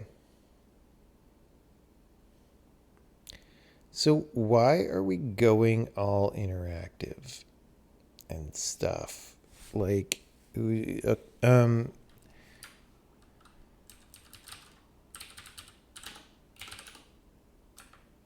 this in back end? No. BC debugger, right?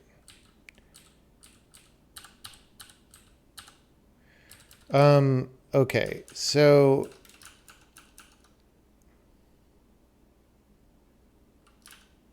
Let's look there.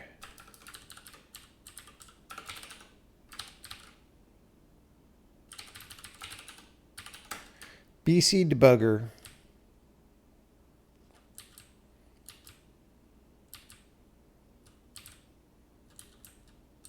When we go, here's our loop.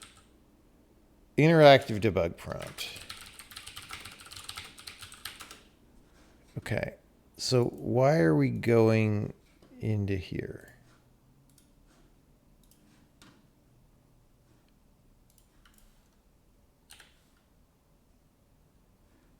Let's get rid of that breakpoint. Interactive debug prompt. Run loop, continue bytecode.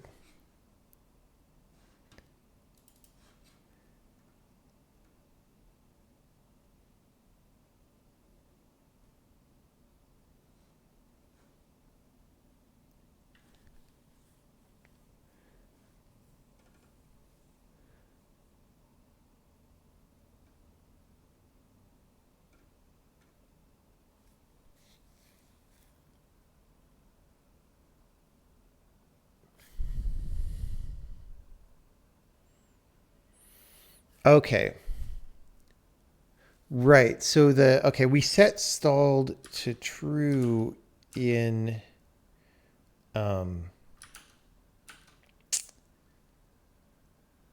probably the assert handler.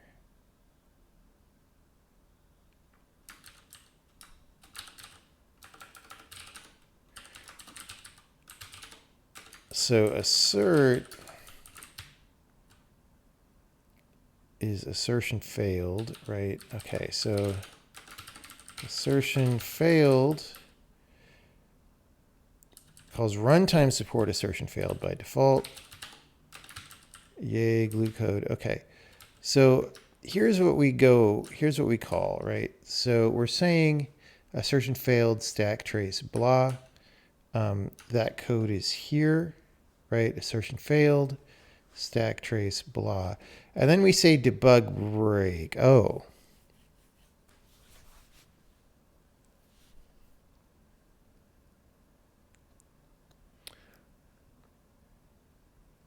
So we're literally just telling it to go interactive. Oops.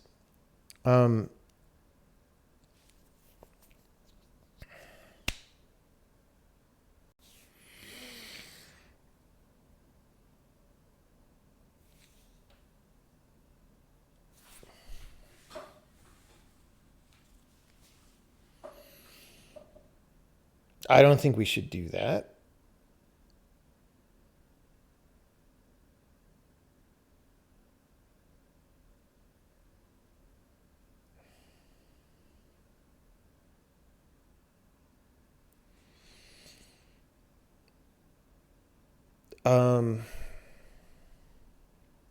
I'm trying to think through what's the best way to do this.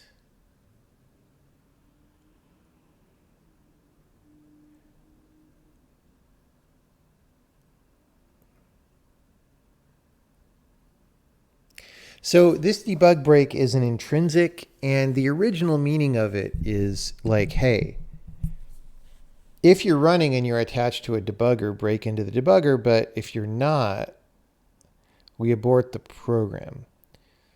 And the problem is, I guess the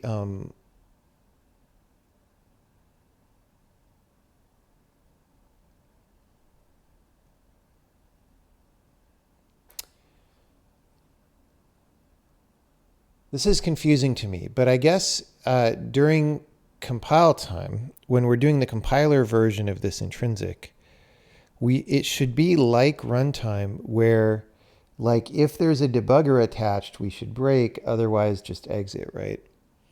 I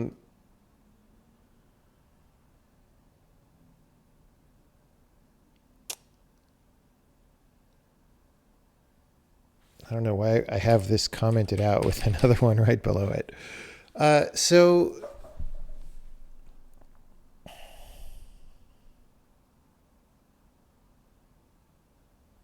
can we actually continue from that? I think we can, right? Yeah. So you can actually continue from that assertion, which is cool. But we actually don't, again, we don't want this behavior normally. So, but we do want that behavior if they pass dash debug. Now, maybe there should be two different intrinsics for that or something, because maybe you want to just be able to say always debug break or something, but maybe that can be an argument to it later. But for now, I'm going to modify the intrinsic. Okay, so debug means this. Okay, so debug break.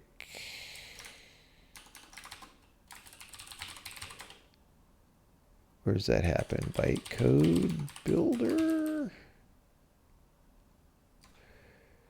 Intrinsic debug break. Okay.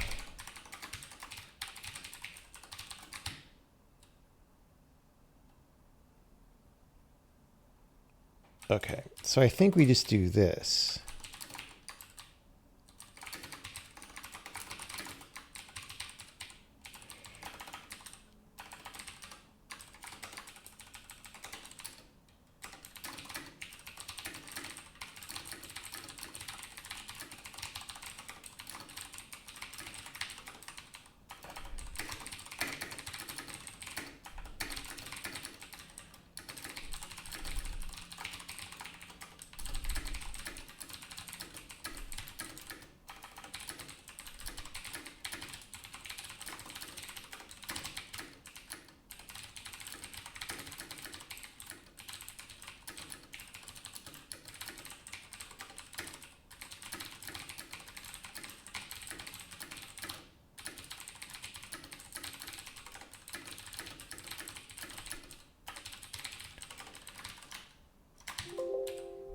That actually could be the cause of our build server getting confused sometimes. Okay.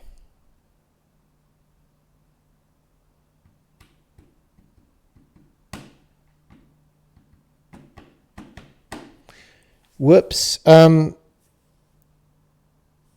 We don't want this second stack trace. That's the compiler stack trace. We don't want that one either.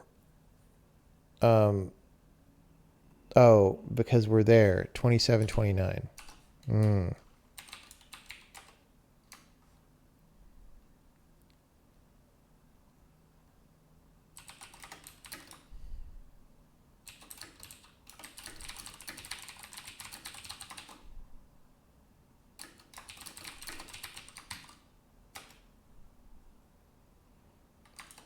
Okay, so if we stalled,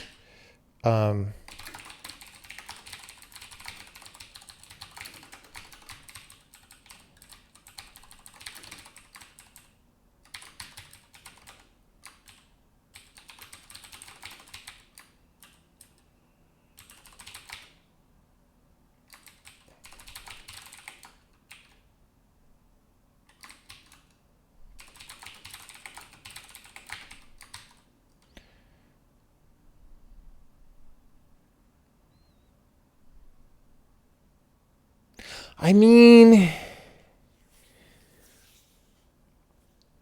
that runtime support assertion failed.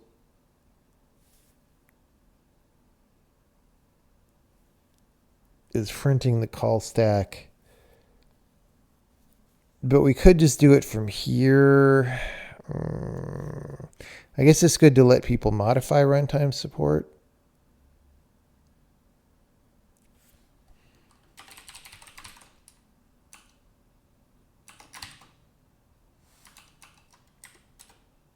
All right.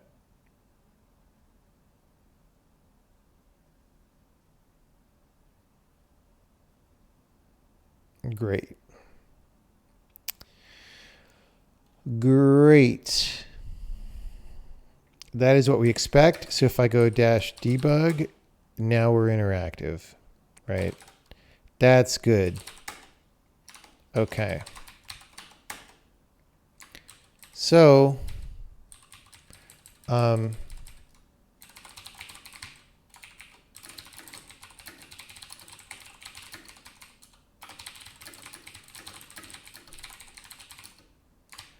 goes into the interactive debugger if you launched the compiler with the -debug option. The reason is if someone does an assertion failed inside a run, you don't want the compiler arbitrarily going interactive, since that will mess with automation. Okay. That's a good change. Yeah, we're starting to get toward enough stuff to ship the beta to the people. Not quite. Like, I want to fix this struct thing, but I want to think about how best to do it offline. That'll then be enough to ship the beta to the people. It would be a small beta in terms of number of things, but I want to do quick turnaround when it comes to the struct polymorphism stuff. Like we did on the 16th, we did a big ass change. And then we've sort of been catching fallout from that change. And it's good to do that as quickly as possible. And this isn't quite catching fallout, but this is like completing the closure of features with other features. Oh, we have some Bugsnax in the mailbag that I forgot about. Let's look at those.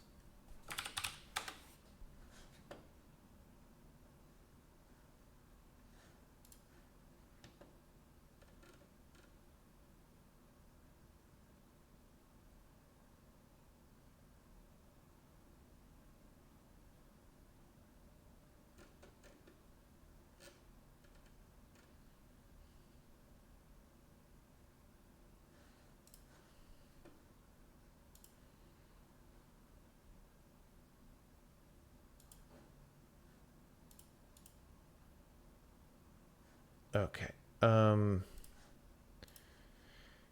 These might be pretty easy. Let's see. Here's a bug.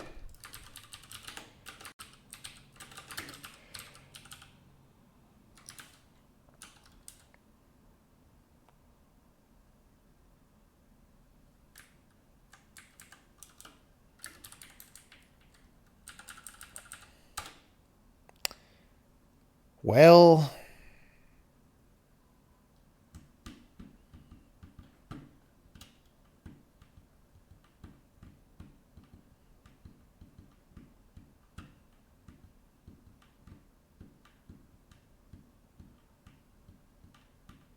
that's pretty weird. So we're somehow not setting the foreign function name because the parser is doing something weird and not reporting an error. Oh, I bet I know what it is. It's a common mistake that I make.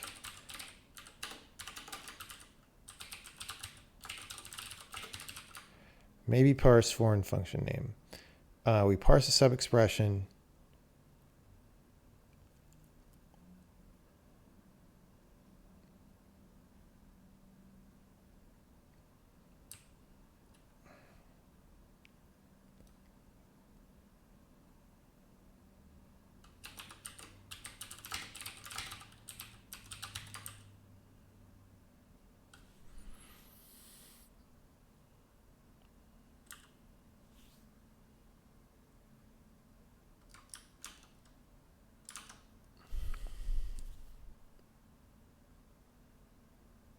I don't get it though.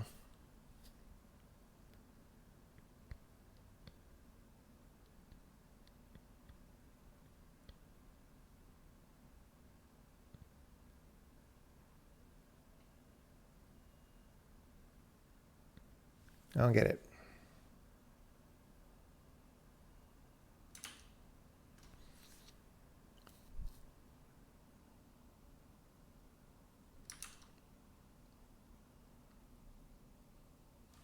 So right, if I go here and we just do this, that of course will work.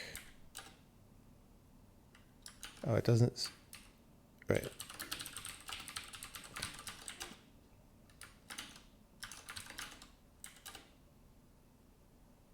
Okay, that's fine though. It's just we don't have this DLL a place where it knows how to find it. That is a thing that irritates me to no end about DLLs, but it's not the problem that we're dealing with right now.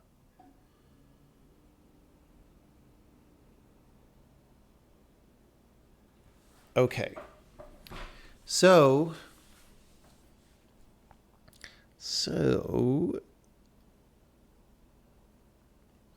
like what is the deal with airplane food? Let's look at this assertion. Pipes line 565. Right. So this is supposed to get set no matter what.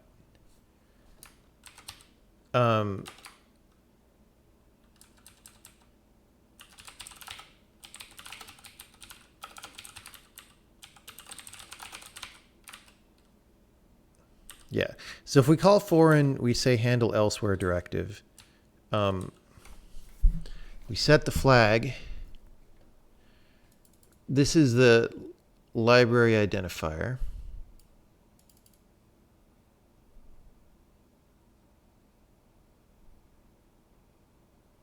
Oh, wait, this is a copy pasta.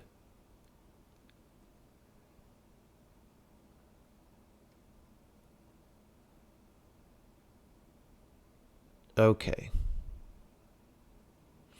So there's kind of two things happening here. One is three things. One is this is an ugly copy pasta that frickin' shouldn't be there. Two, we actually parse this expression. So if we decide to ignore it, we just eat it and throw it away. That's not good. So we should like generate a parse error there, and we don't. Three, if it's an empty string, we don't frickin' set it. So like all of this is a giant poop, basically.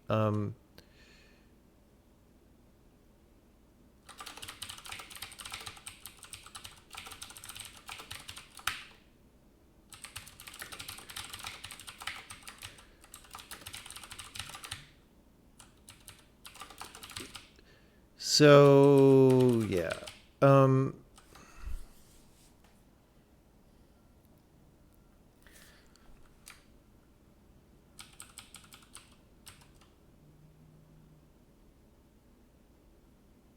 Actually, hold on. I'm actually not sure.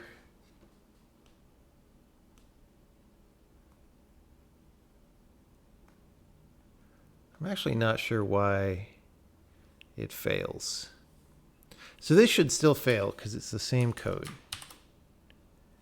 Okay, hold on. We got to bring back this. Yeah. That's weird. I kind of don't get it. So let's see. This is on line 9.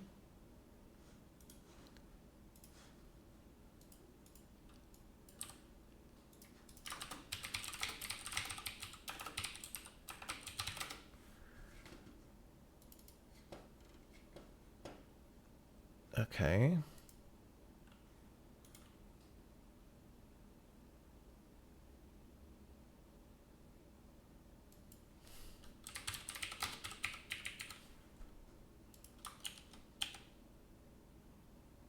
Okay.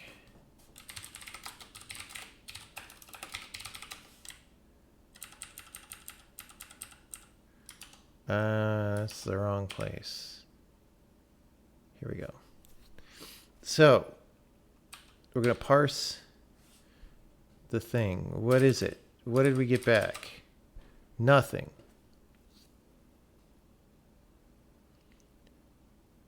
Oh, because open paren is not a sub expression.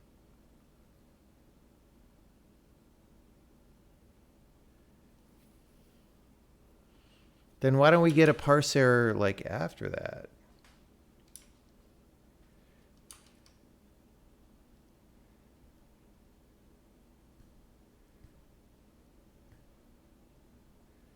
Okay. So I think what's going on is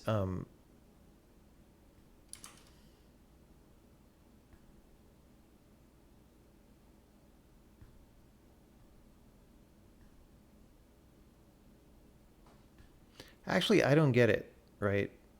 So here we don't get a name. That is fine. String.data is going to be null. That's the same as if we didn't put it there. So the difference must be what we do next, I guess.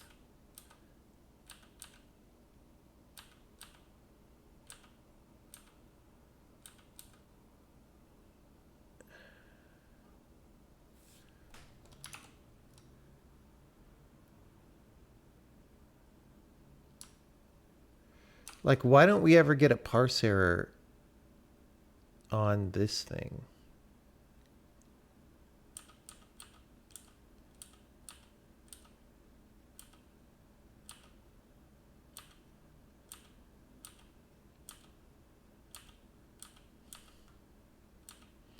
Here, okay, so this is going to be the open paren.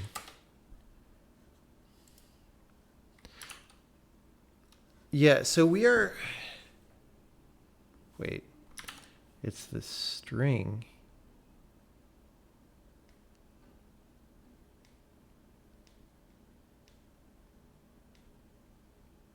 No.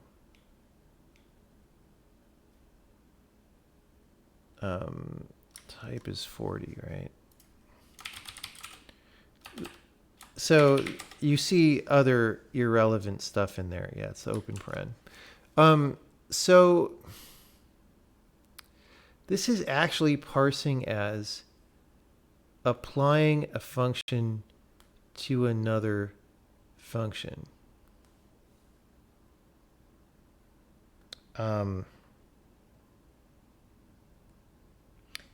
Which should generate a type check or it should generate an error like at global scope or whatever, like, hey, non-constant frickin' thing.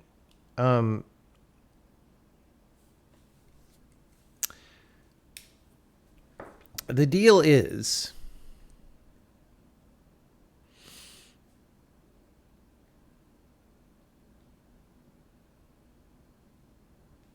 we're probably crashing before we get to that point, right?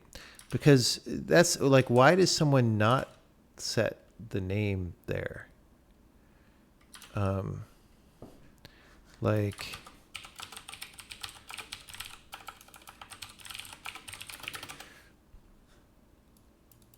oh, because it's set.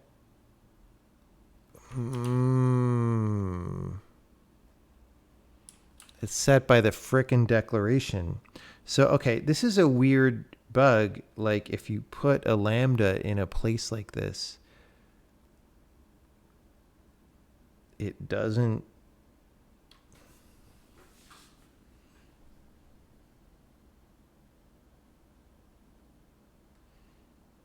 I mean, honestly, in the parser is not the right place to do this.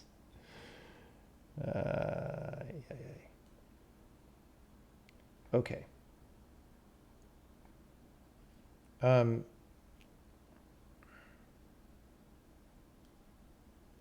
So I could catch this bug just where I do the assert. I could say, hey, there's something wrong, and this thing wasn't bound to a name. The problem with that approach is it's not very helpful to the user. It's like,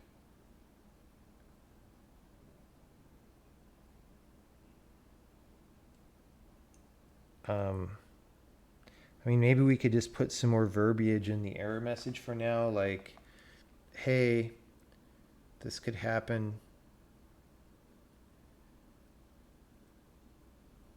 If you somehow put the lambda in a more complex expression. I think that's the play for now. And let's at least make sure that that fixes the problem, the actual crash. And then okay.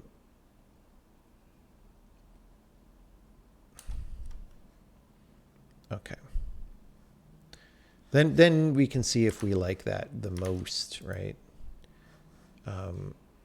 Okay. So here in check function header, abusing the word function, yes. Okay, so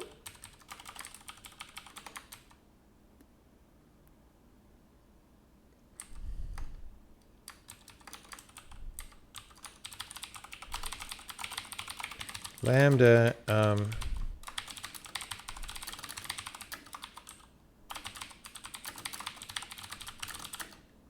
but a name did not get bound to it. This may happen by mistake if you into a complex.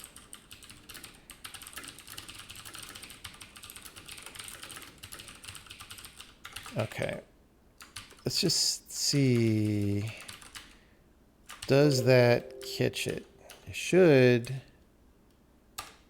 Yes. Okay, well, except we're not getting a location.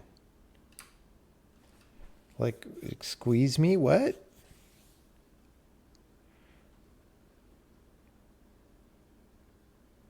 Why are we not getting a location?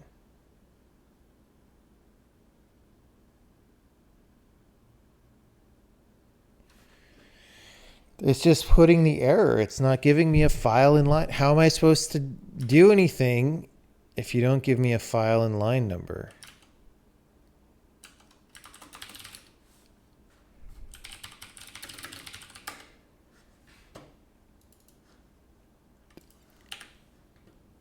What is going on there? Do we literally not? Oh my gosh. Okay, so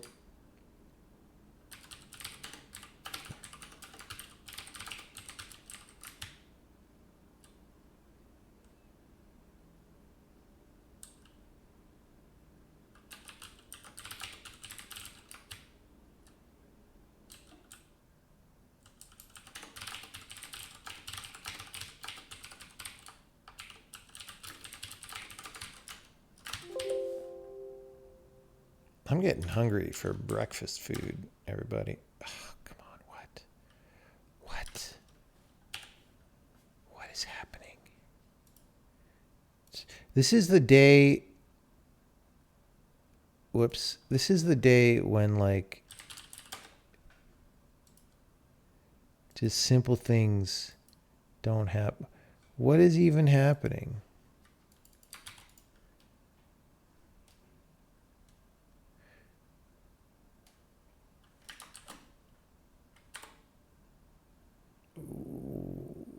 Wait. This lambda with a number like 71? This is not in the user program. Okay. The reason this is not giving me a location is this is not the actual lambda that we want. This one is being generated by the compiler at startup. So actually, hold off on this.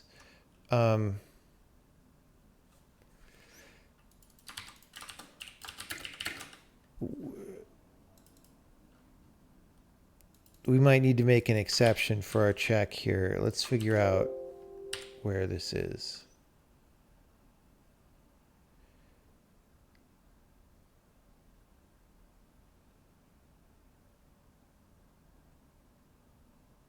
Okay. Make lambda from its compile time. Wait, did we say compile time?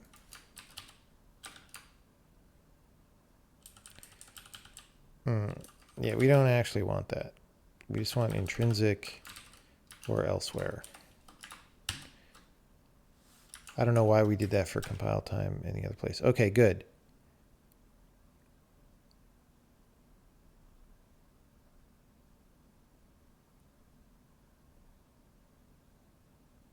Okay. This is still going to be a moderately cryptic error.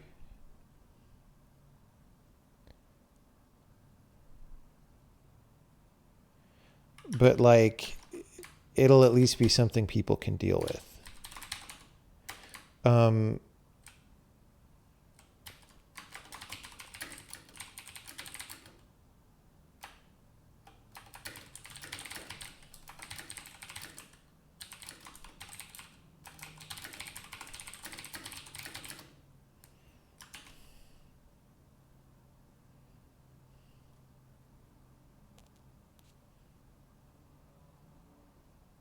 This is also not good because, like, if you use foreign, it desugars to elsewhere, but you're like, what do you mean elsewhere or intrinsic? So let's just make it an even worse error message by putting more in here. Okay.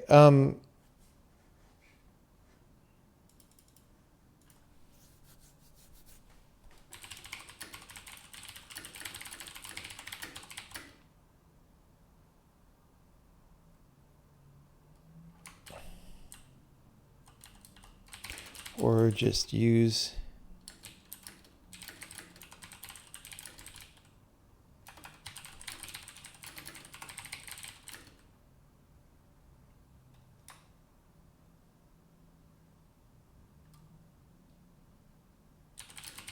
you either want to bind this directly to a name or supply a string after the foreign elsewhere intrinsic elsewhere directive that designates the linkage name. Okay, whatever. This is not the best error message.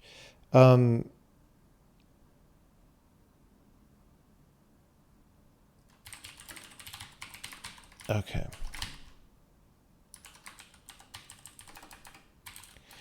Could happen. It no longer can happen. In theory. Okay. Okay.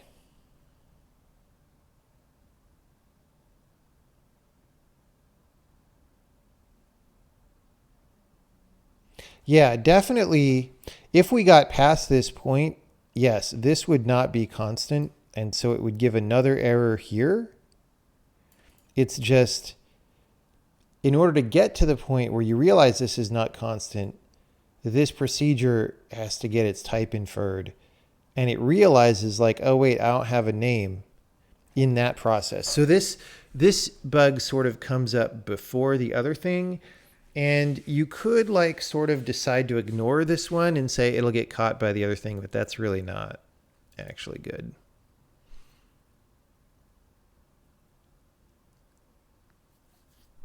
It's really not actually good.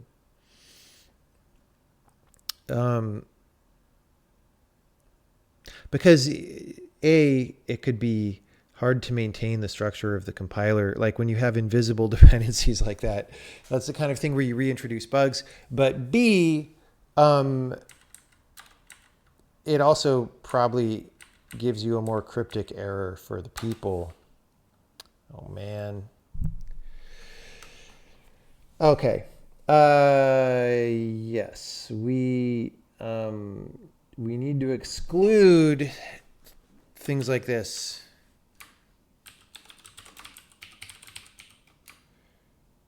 All right.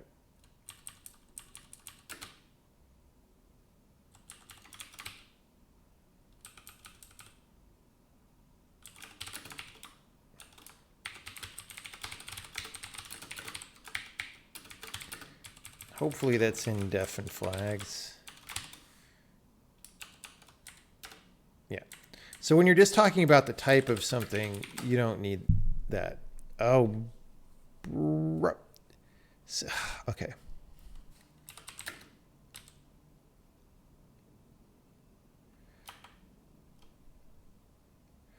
Okay. There's a temporary Emacs file. We're generating tests for the modules folder, and like sometimes Emacs puts files in there and we don't filter those out. And like, I don't understand Emacs because it changes its mind about what it, like, I don't even, it's like so many centuries of garbage in Emacs now.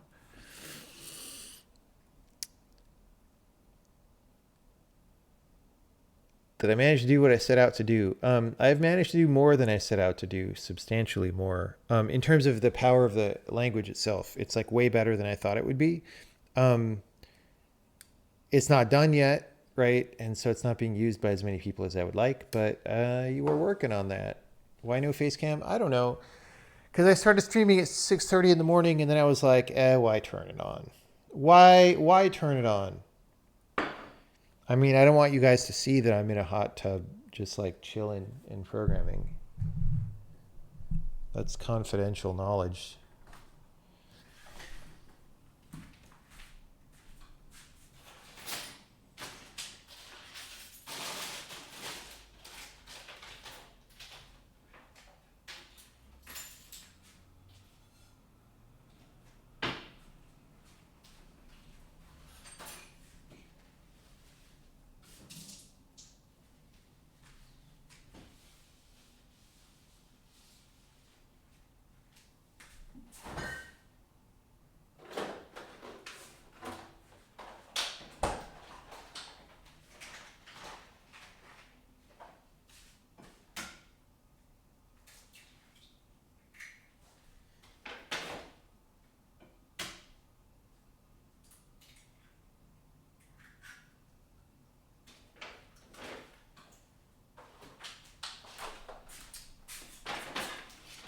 So the real mystery to me is like, why did it take till 2021 for hot tub streams to take off?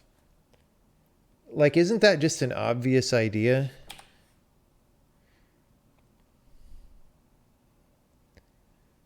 I mean, there were hot tub YouTubers in like 2014.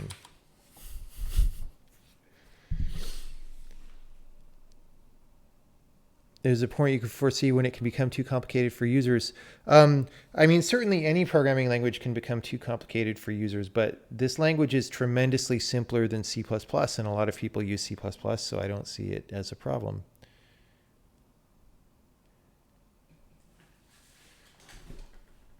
Like, we're a very simple programming language relative to the power that we give people.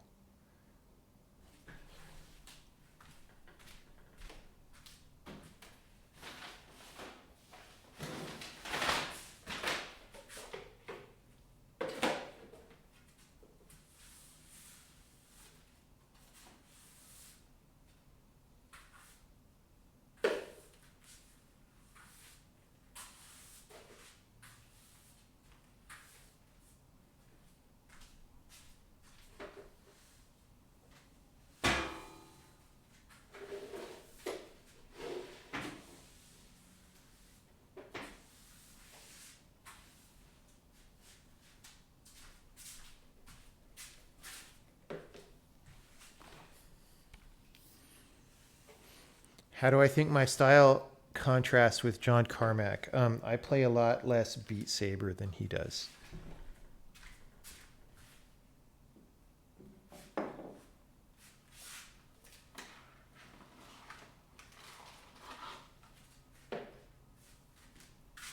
Although I have played Beat Saber.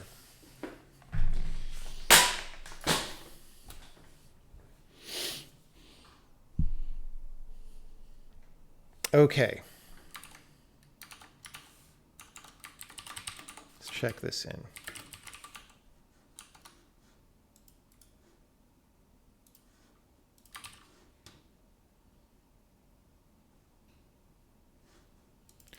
Oh, we didn't check in the debug break thing either, did we?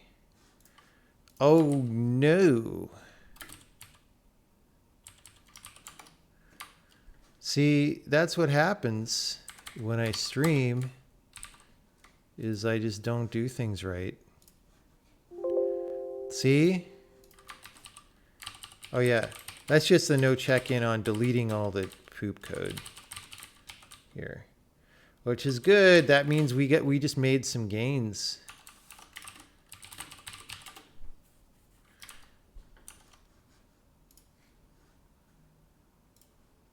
Making gains. Meat Saber. Somebody should make Meat Saber. That would be, that game would make a lot of money. Okay, I'll send an email. Fixed in the next beta to that beta user. And then we have another one. This throws an internal compiler error. Yes, that's not good. This is a weird thing with AutoCast not making sense. Okay, I hate this parentheses style that people do. Like, please don't. All right, so internal compiler error, expression is type AutoCast, but is not itself a cast. Someone failed to deal with AutoCast on the way up.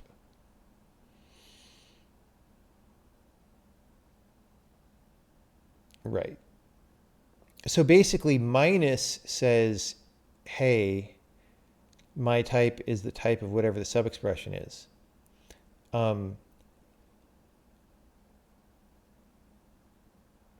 Minus on AutoCast. Like there's nothing to compare against. So should we strip the AutoCast or should we error? Right? Because like on the one hand, you should strip the AutoCast because it doesn't need to do anything. And like maybe this code is in a macro or something and you don't want to generate spurious errors. On the other hand, maybe you want to know that your AutoCast isn't doing anything. Right? I kind of don't know.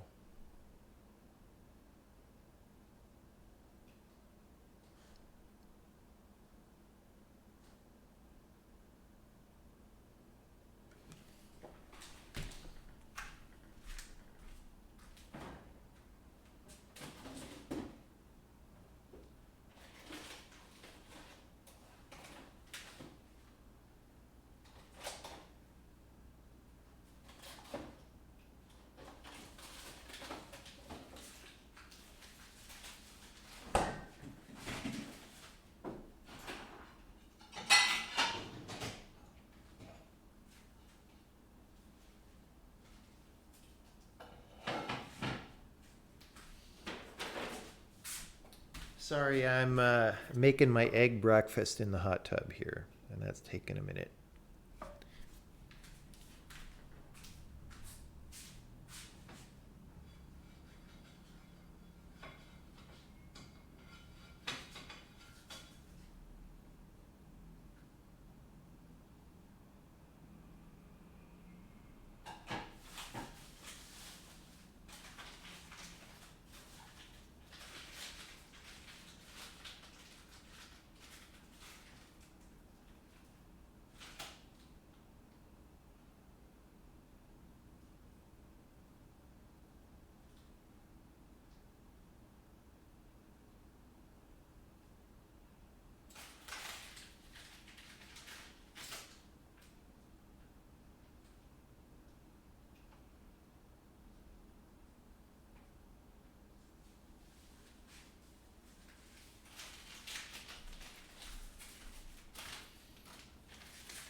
Trying to render a finely ribbed surface.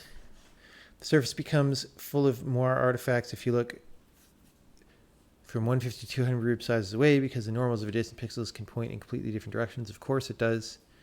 Is there a way to render such a thing without artifacts? You just need to make LODs of it.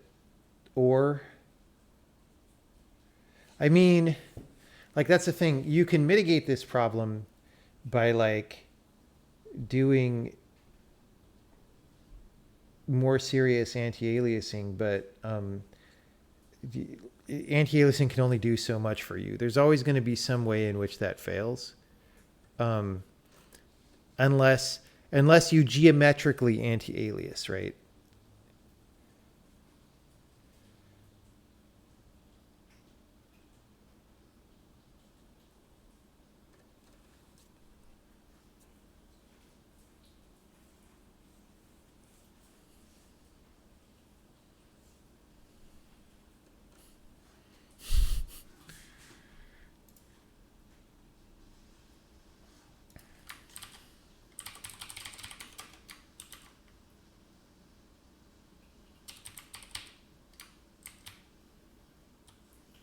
Okay. So if it's a knot,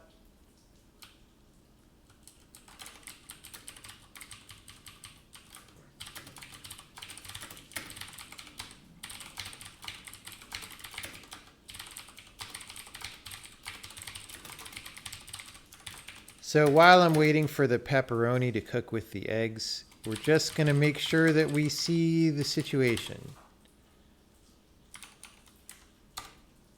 There we go. We got our cowabunga. That means like, hey, we see this. We could handle it, and we don't, right?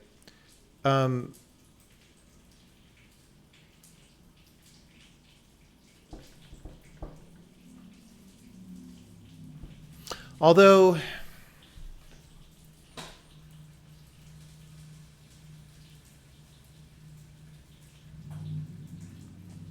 I'm not sure about this custom operator thing.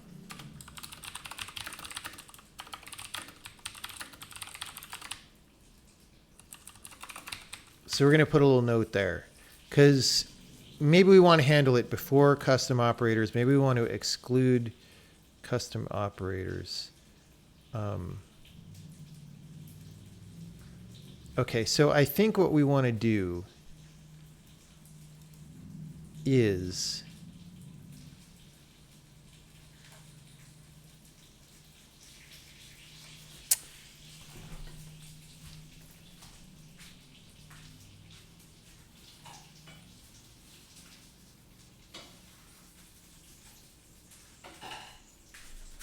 make sure my eggs don't burn. I think we want to strip the autocast, I think. And I feel like I must do this somewhere else as well, but I don't remember where. So we're going to like look for where.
Now have my delicious eggs and pepperoni. So good. So good. Yeah, no, like, again, we have no sympathy for like, I would refuse to program in a language that has automated code formatting. I think it's embarrassing. It's like something fundamental has been lost about programming at that point. If you think you can dictate how I should make it look.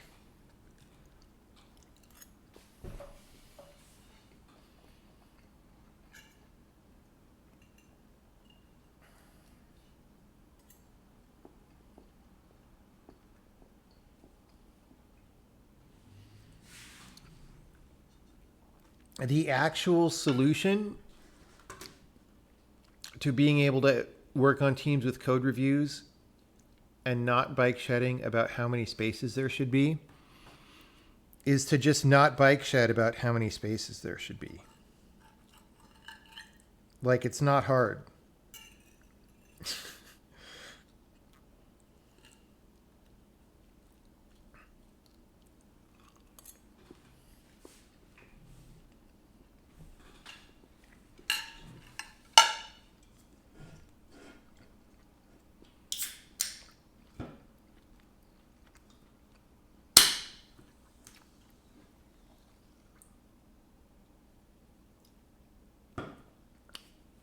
Formatting manually, it's like deploying manually without CI. False. That is false. That is so false, I don't even know what to say. That's an absurd analogy.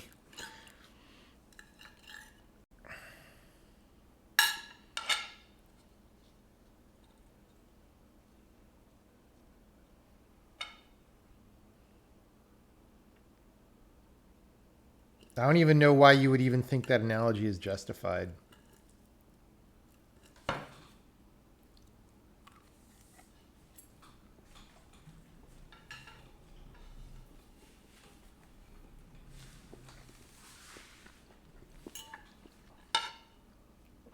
Like, I don't even know how to make sense of an analogy between formatting, how you format your code, and deploying without continuous integration. Like, what?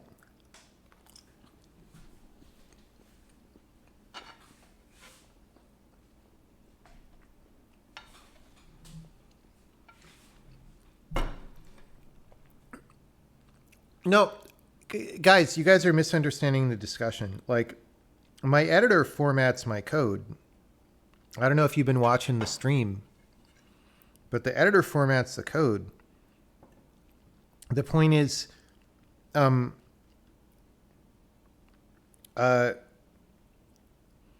National Security Administration does not determine how my code looks. I do, right?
Yeah, other programmers at the company have pretty different programming styles from mine. Like, I can definitely tell when I didn't write code that I see.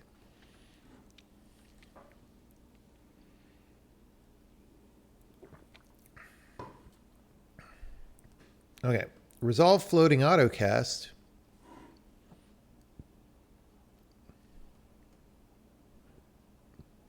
Is kind of stripping the cast, but it's doing it when we like know the target type, I guess.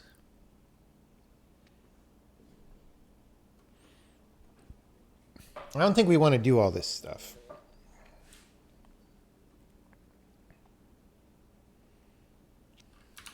All right.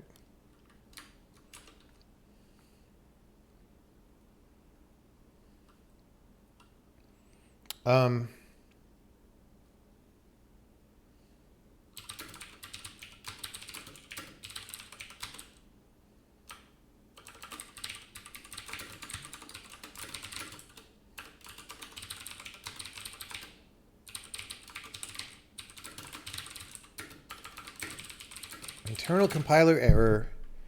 We got an autocast inside a unary expression, but we don't know how to handle it. I'm not sure if this is possible or not to happen. So here, though, we're going to say cowabunga, and then we're going to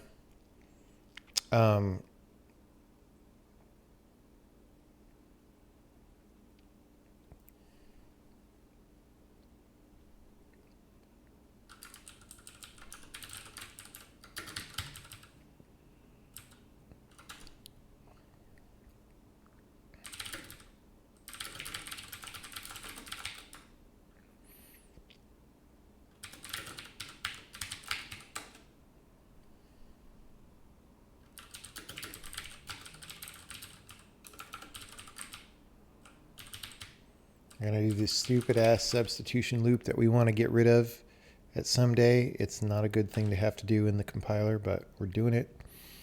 And then sub defin is get inferred type of sub. So we're just going to loop over any autocasts there. Cannot negate an unsigned number. Okay.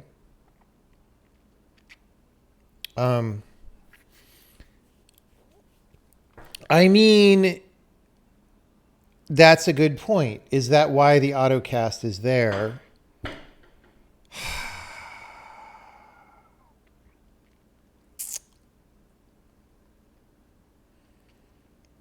Like, should autocast cast you to something that minus works on?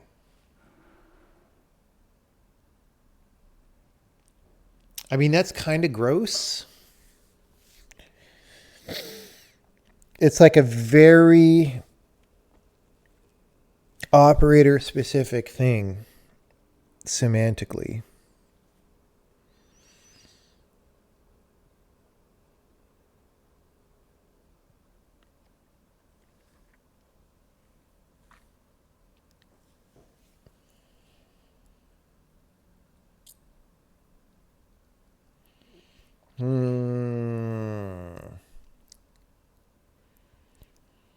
If you want it to become signed, you should just say so. I agree. There is not, however, a primitive that says make this thing signed regardless of what size it is. You could make a function that does that, and that would be pretty straightforward.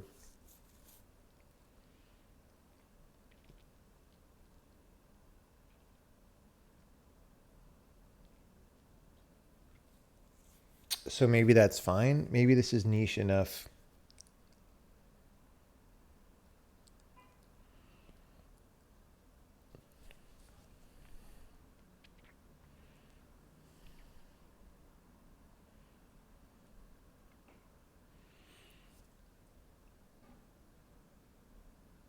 Does it work if you write 0 minus? Yeah, it would, because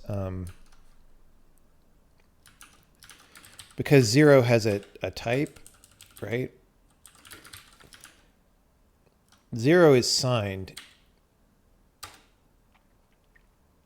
by default. The thing is, when you just say this, that makes it even weirder, right? Maybe autocast just means, in this context, convert to S64. Right?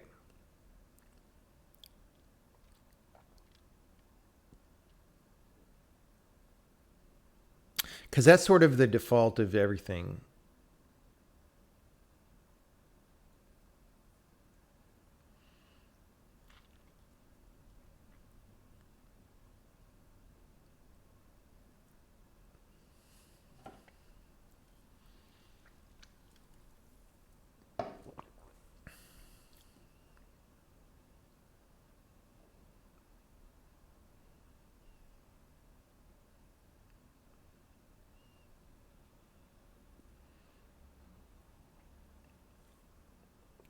the thing is, in this case, okay, in this case, there is no implicit cast that would work because U64 does not fit in any signed range, right?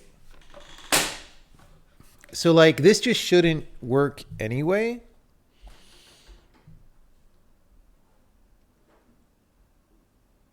Unless, okay, if the semantic is some weird complicated, just find a size.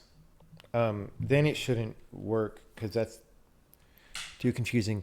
If it's, well, it's S64, then it actually makes sense, except that, you know, a cast bounds check will get angry at you. Maybe, if your high bit is set.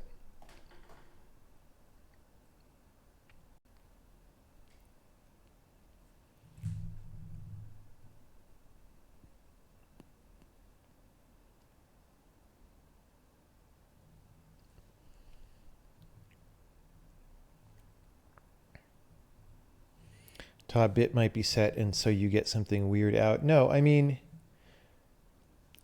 no. Like this is for systems programmers who knows what 2's complement numbers are, right? So like, yeah, look, if you did, okay, in this case, because he didn't mark it as truncating or no check, then you'll get a cast bounds check error if the high bit is set, right? So that's no big deal. But like saying getting something weird out is not, that's like the language of, that's the wrong language to speak for. It's not something weird. It's what happens when you have a negative number in a U64.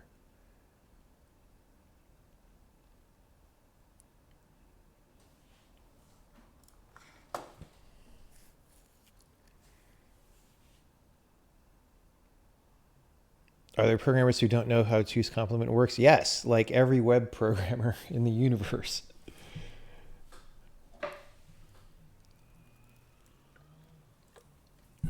Yeah, casts, if you have cast bound checks turned on, which are on by default in debug builds, it'll tell you if the cast overflows the type.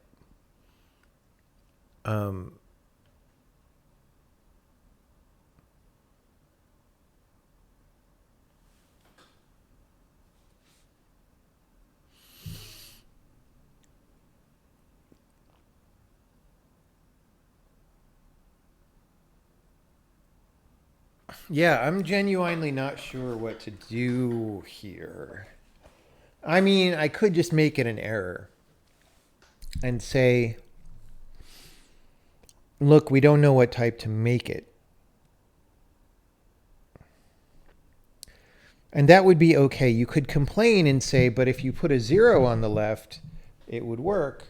And it's like, yeah, but if you put a 0 on the left, then you have a source of a type. And that's why it's different, right?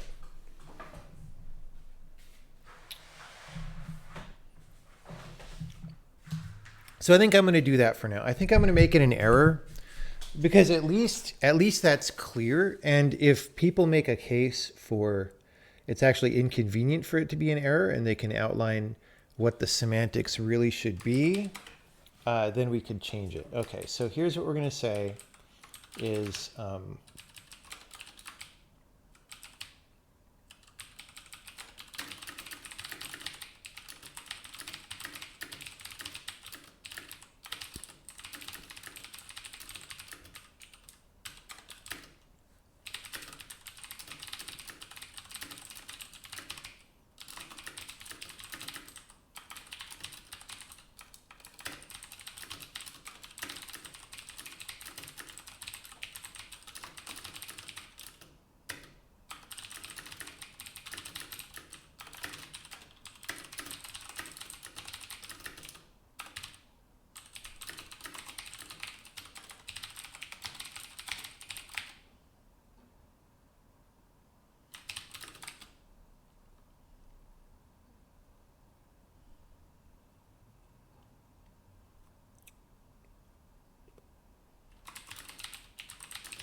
Okay, can I phrase that better? Whoa.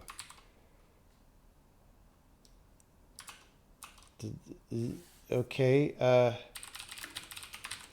I guess if we fall through, that's very. Oh, because we're in a while loop.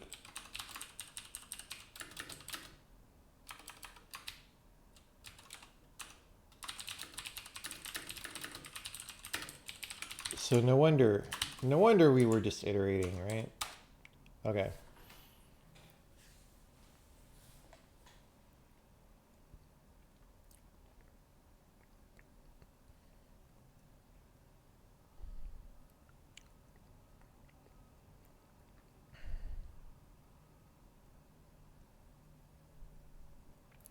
Your personal view is that you have a type hint on the expression location and pass it as far down as necessary. No, no, that's not how it. So type inference in this programming language is well defined and simple and is almost always unidirectional and flows in the opposite direction. We are not about doing a bunch of magic to make types work out because we want the programmer to understand how things work. We want the programmer to have high morale that these things are not mysterious, right? The problem in a lot of these programming languages is, oh, it doesn't type check. Let's just move some things around until maybe it does, right? And when you're in that territory, you're losing, right? So you want the programmer to have a very clear idea of where types come from. And if the type of something isn't known, why not? So now that said, there are some weird cases in which types do flow the other direction, but they're very specific cases, and the type flows like one step in the other direction, right? So in a thing like this, it just doesn't feel worth adding a case like that. Like I would rather just have it be simple.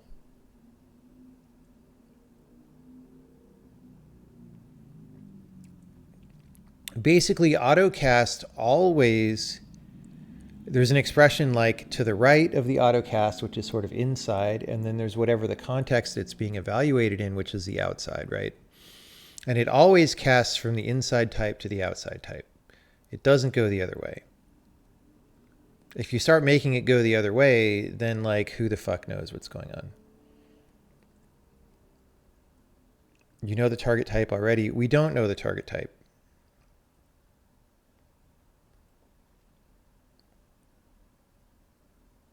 That's so again, like in this case, the target type is one extra step away because it's like, oh, because foo is a function, I guess.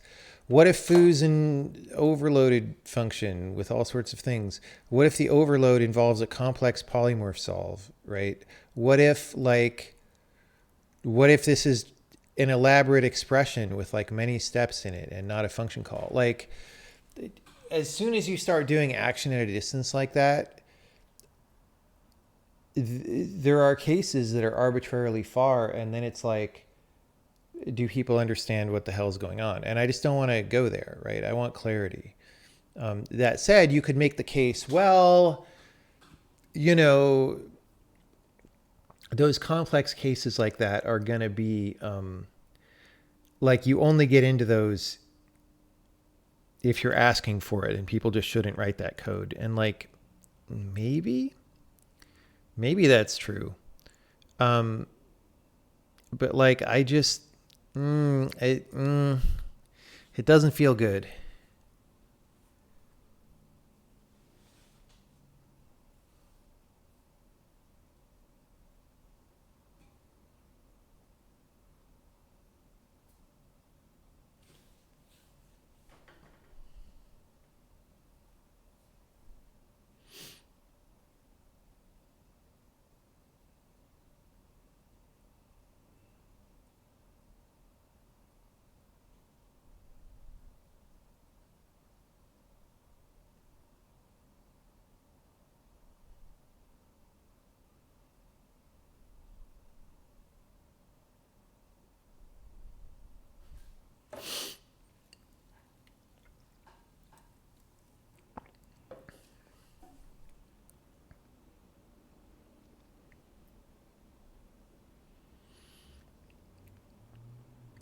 Yeah, it's true. Like if there's a type variable like that, then you straight up don't know what to do. That's correct. You could start making up some rules, right, about what happens in that case. Like, oh, it's S64 in that case. And then you just start having more and more complex rules. And it's like, yeah, I mean, we could do that, but I'm not that into it, you know. Okay. I'm going to send email to this reporter saying, fixed in the next beta, but fixed by making it an error because it's not really clear what the answer should be in this case. It's open to consideration later on to make it not be an error if a good solution can be found. Okay. Okay. So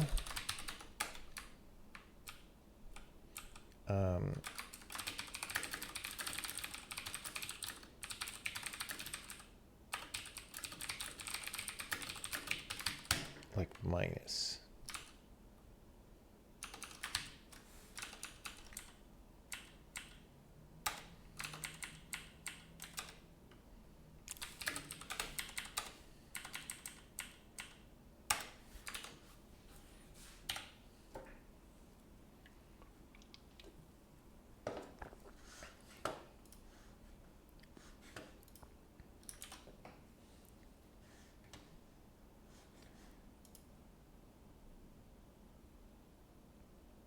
Yeah, so like languages like Swift, for example, to take an example of a language that does things very differently, Swift has bidirectional type inference. It also compiles slower than your grandma. So like, you know, there are costs to these things. And programmers don't understand where types come from. Like it's a thing to stay away from.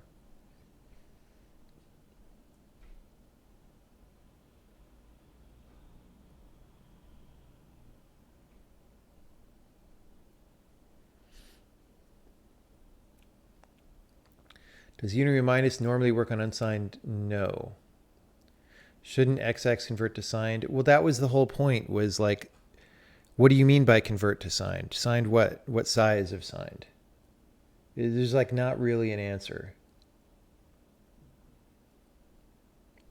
Unless we just say S64, which is the closest thing to a right answer, I guess. It doesn't feel good enough to do it right this second. And that's only for minus. Like, what if you say plus? If you say plus, do we like just strip it? I don't know. I don't know, man.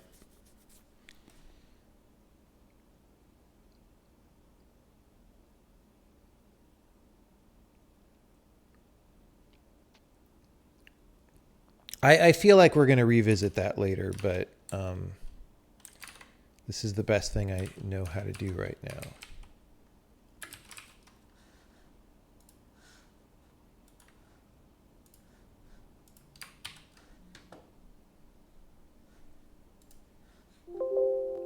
Dang it. I always forgetting the no check-ins. Yeah, okay, so the answer for custom operators is autocast is blanket banned inside all unary operators for the time being,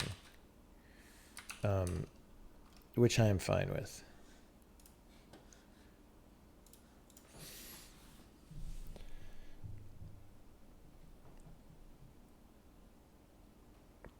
It's multi-directional and tries to find the best type possible. Yeah, it's like Swift has a generalized solver, right, that can be employed to find the type of anything at any time. Yeah. It's hugely crazy. Rust's type inference I am not as familiar with. But yeah, the Swift's type inference is like what you get when, I don't know. I mean, it's kind of like type inference in a lot of functional languages. It's like I guess academically it feels not even academically, like sometimes, even just in industry or just hackers and stuff, like they decide that a problem is cool to solve and then they go solve that.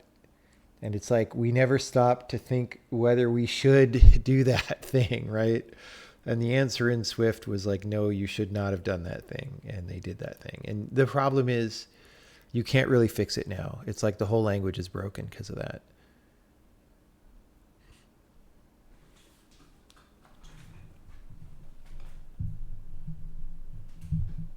Yeah, Haskell, same thing. And in fact, this goes all the way back to Standard ML of New Jersey has like, we'll call it action at a distance kind of type inference. And it was confusing to me even as a beginner in that language. Like I would sometimes get type errors that I didn't know why, right?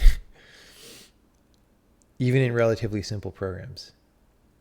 What's my process for remembering to revisit stuff later? I mean, I usually leave notes about it, about what to do.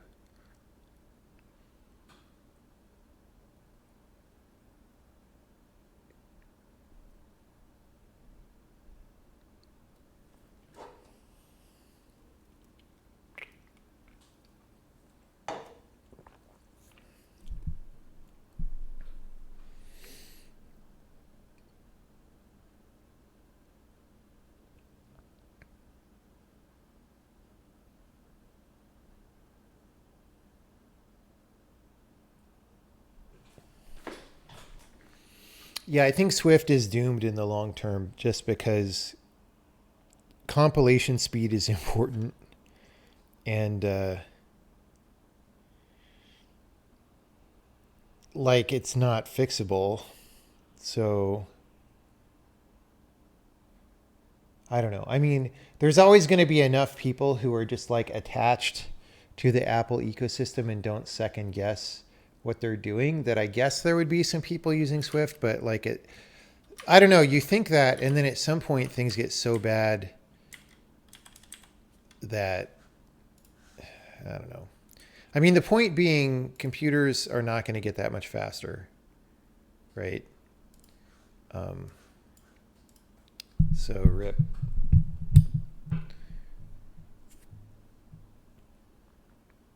So it's just, yeah. I mean, they have to make a new version of the language with different.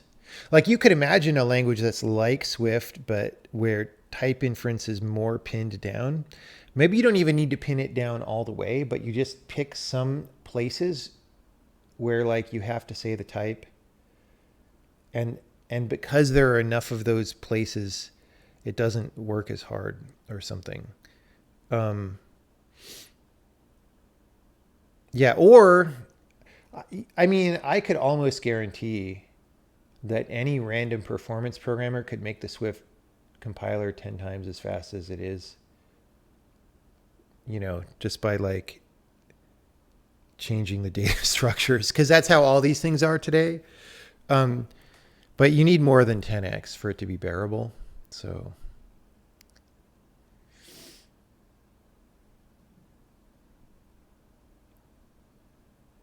dependent typing is only viable for proof checking. Yeah, I mean, yeah.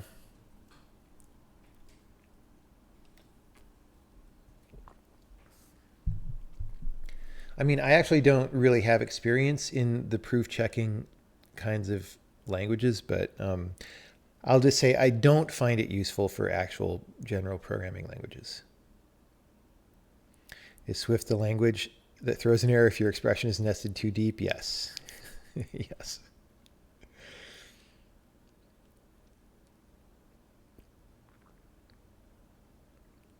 Had about 2x single threaded performance growth in the last decade. Really? Is it that little? I would have guessed it was more than that. Um, I mean, the Apple M1s or whatever got a little bit, right? They got a little single thread action going. But still, um, yeah, that's not a lot compared to what it used to be. Have I ever done any model checking with like TLA plus or what? I don't know what TLA plus is. Isn't that a web thing? I don't pay a lot of attention to web things.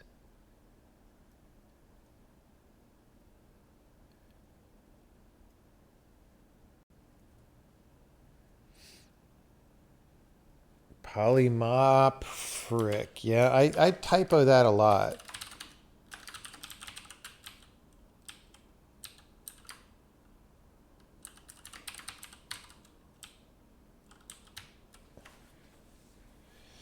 We're going to have to change. Okay, so I called polymorphism in this language polymorphism because, again, it's inspired by Standard ML of New Jersey, where that's what it was called, I think. It's been so long. The problem is I've been reading category theory stuff lately, and it's so douchey and pisses me off so much that, like, my tolerance for many syllable words has gone down a lot. So I don't think I want the official name for it in this language to be polymorphism. So I'm just going to try to figure out some other way to talk about these things.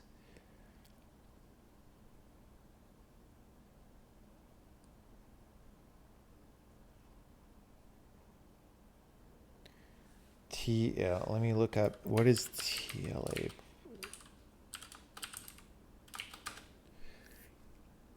TLA Plus is high-level language for modeling programs and systems, especially concurrent and distributed ones.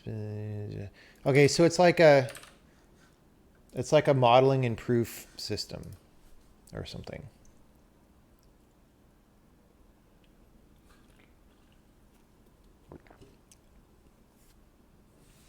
All right. Like I've heard the acronym somewhere, but I just didn't know what it was.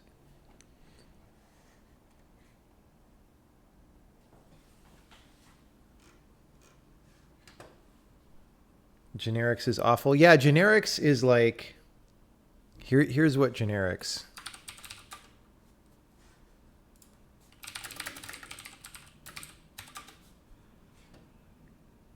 Here we go. This is an educational stream.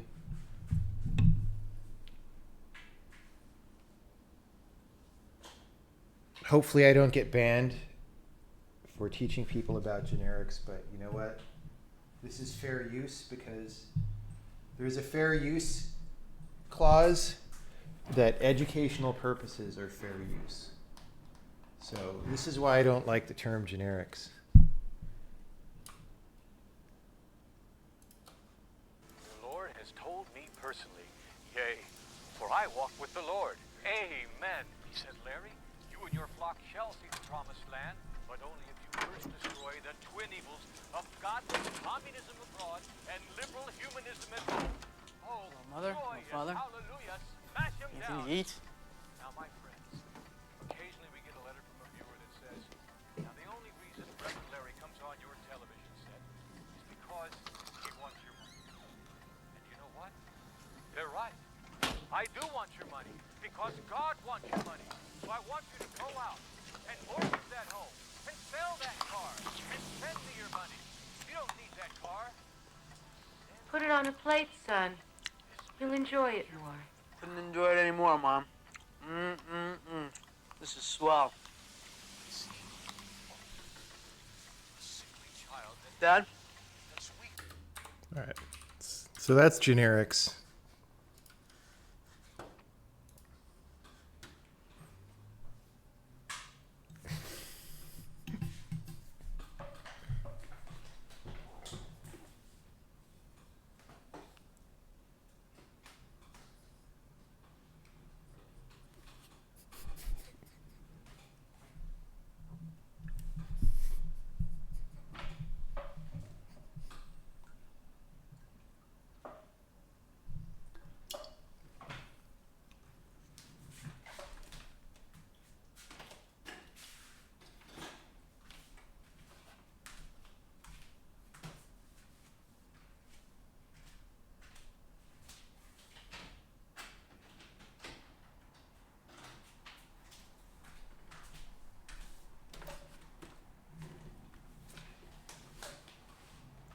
Classic film for everyone who hasn't seen it.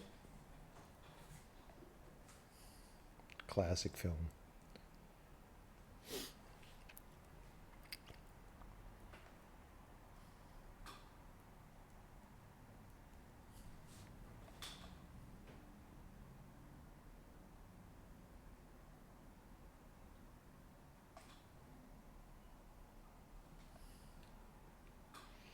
What film?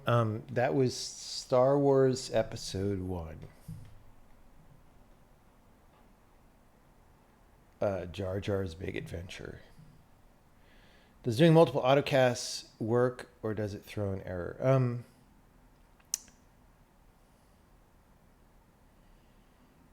I believe it works. I mean, it should work. Let's see. Let's make sure that works.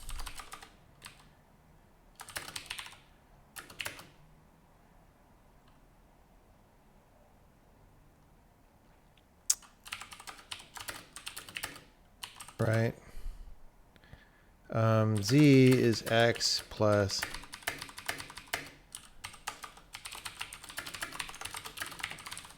Hopefully that works. Used to work. Undeclared identifier print. Well, okay. That's great. Yeah.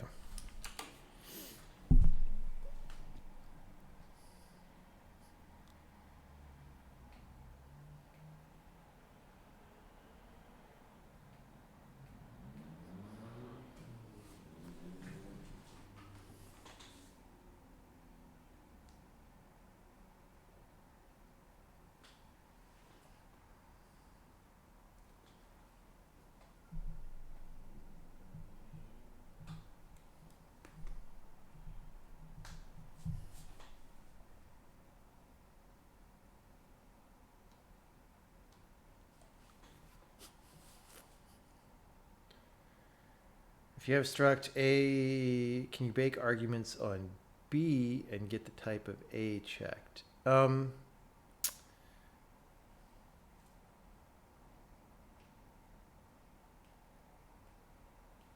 You know,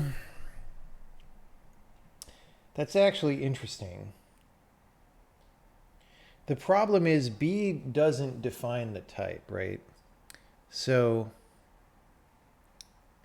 if you bake arguments on B, I think we let you do that right now.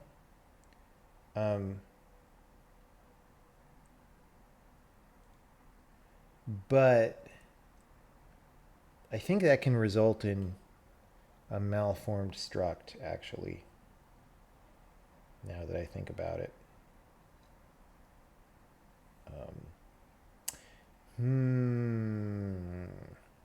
Maybe I need to take this into account when I think about the solution for the thing we were doing earlier that is still unsolved.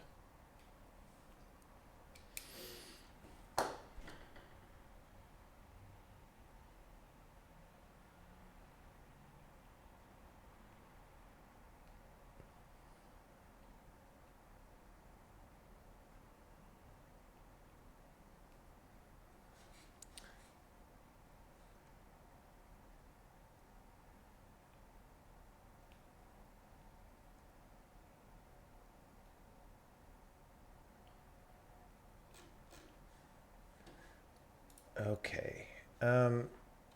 Anyway, so I replied to that beta user. Struct literals with default values. Unexpected error or misleading error message.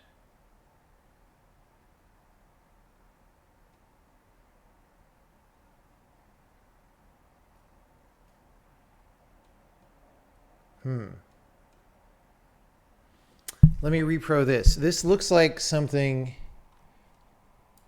that indeed should...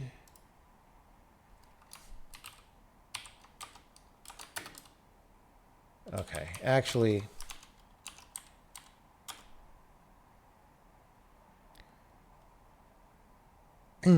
So, yeah. If we do this... Yeah. Okay. So I'm just going to reply, right now this is the intended way that this works. There are two basic ways of designating a struct literal. One is to list all the members. One is to specify a subset of the members using names. You could imagine that the version that makes you list all the members, that the version where you list all the members could allow you to specify fewer if there are defaults that is well defined semantically, but for now I am being cautious here because I don't want to reproduce this common problem from C and C++, where you have something like an array of struct literals and you mistype some of them and there is no feedback that this happened.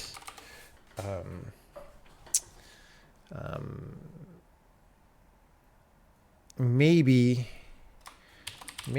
this should be done with a directive or some other syntax, but I am not quite sure at this point what that would be. For this particular use case, if you say video mode,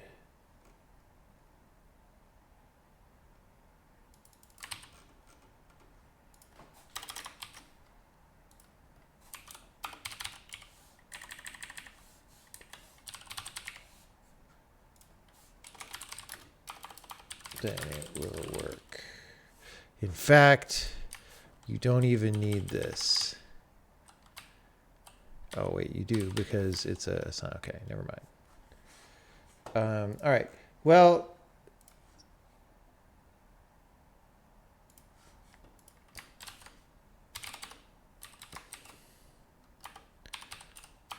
we have this report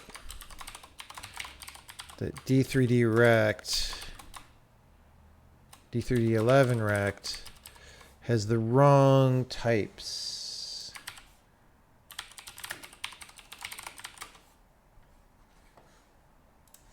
Let's see, D3D11 rect is a rect. That's great. Long, yes. Yes, okay, well,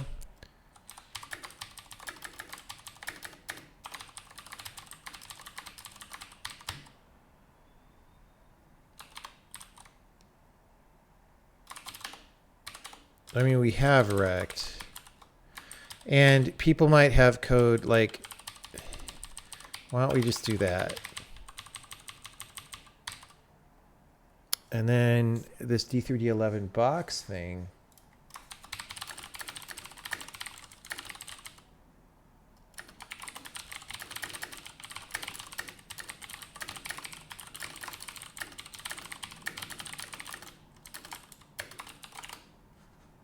Okay, so does this import Windows? Yeah. All right. Let me make sure that nobody is sad about that. And let's do some release builds because we haven't done that in a while. And then...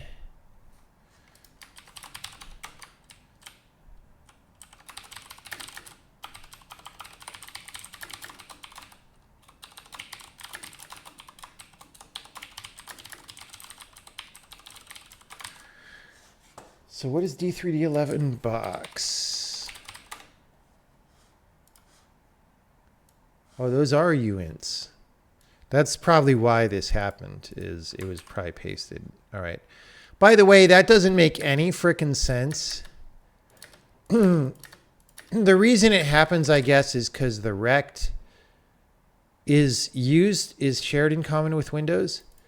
But to have your 2D rect be signed and your 3D rect is unsigned,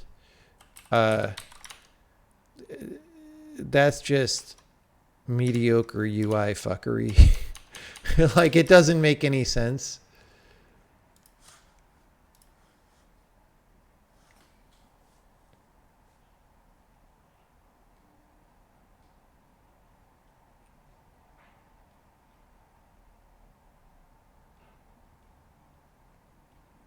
All right. So let's make sure that's fine.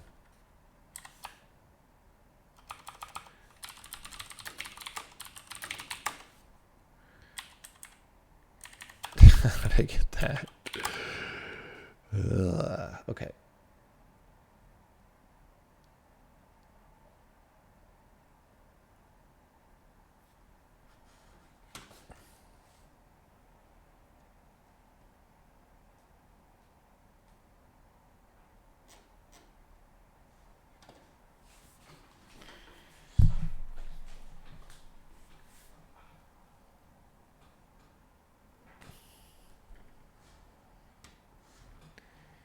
Okay, that's great. That might be it for the stream.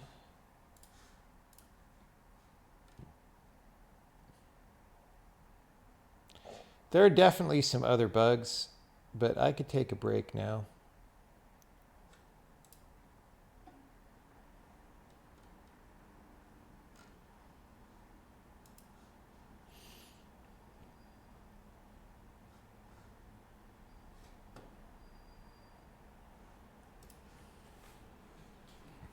You just got here. Well, I didn't just get here. All right. It's been 3.5 hours. I'm going to take a break. I may come on back later. Look at the things that we have done. However, we have a serious problem with this struct type checking situation, and I need to think about that. Probably the thing to do is when we make the polymorph, we need to make an arguments block for type checking separately, and we need to infer that mofo. I'm going to think about it a little bit offline. Maybe we'll come back and do it later today. Thank you, people, for coming by to our fabulous no camera hot tub stream. It's been great. Nothing like hot water to help with debugging. And I'll see y'all later on. Let's see if there's somebody to raid. We haven't raided anyone in a little bit. Morning Bugsnax. Wow, we have viewers now. We got 653 viewers. Sorry people, but I'm taking a break. Should have been here earlier. That's all I can say.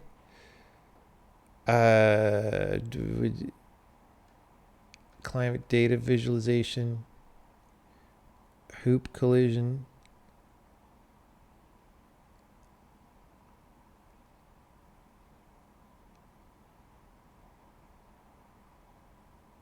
Programming a platforming game. Let's see what that's about. Delete the old thing and import the new thing. I can't hear him, but you can. Rebuild the engine pretty much. I mean, he's loading tiles and stuff in C#, so that sounds good. All right. Thanks, everybody. And I'll see you later.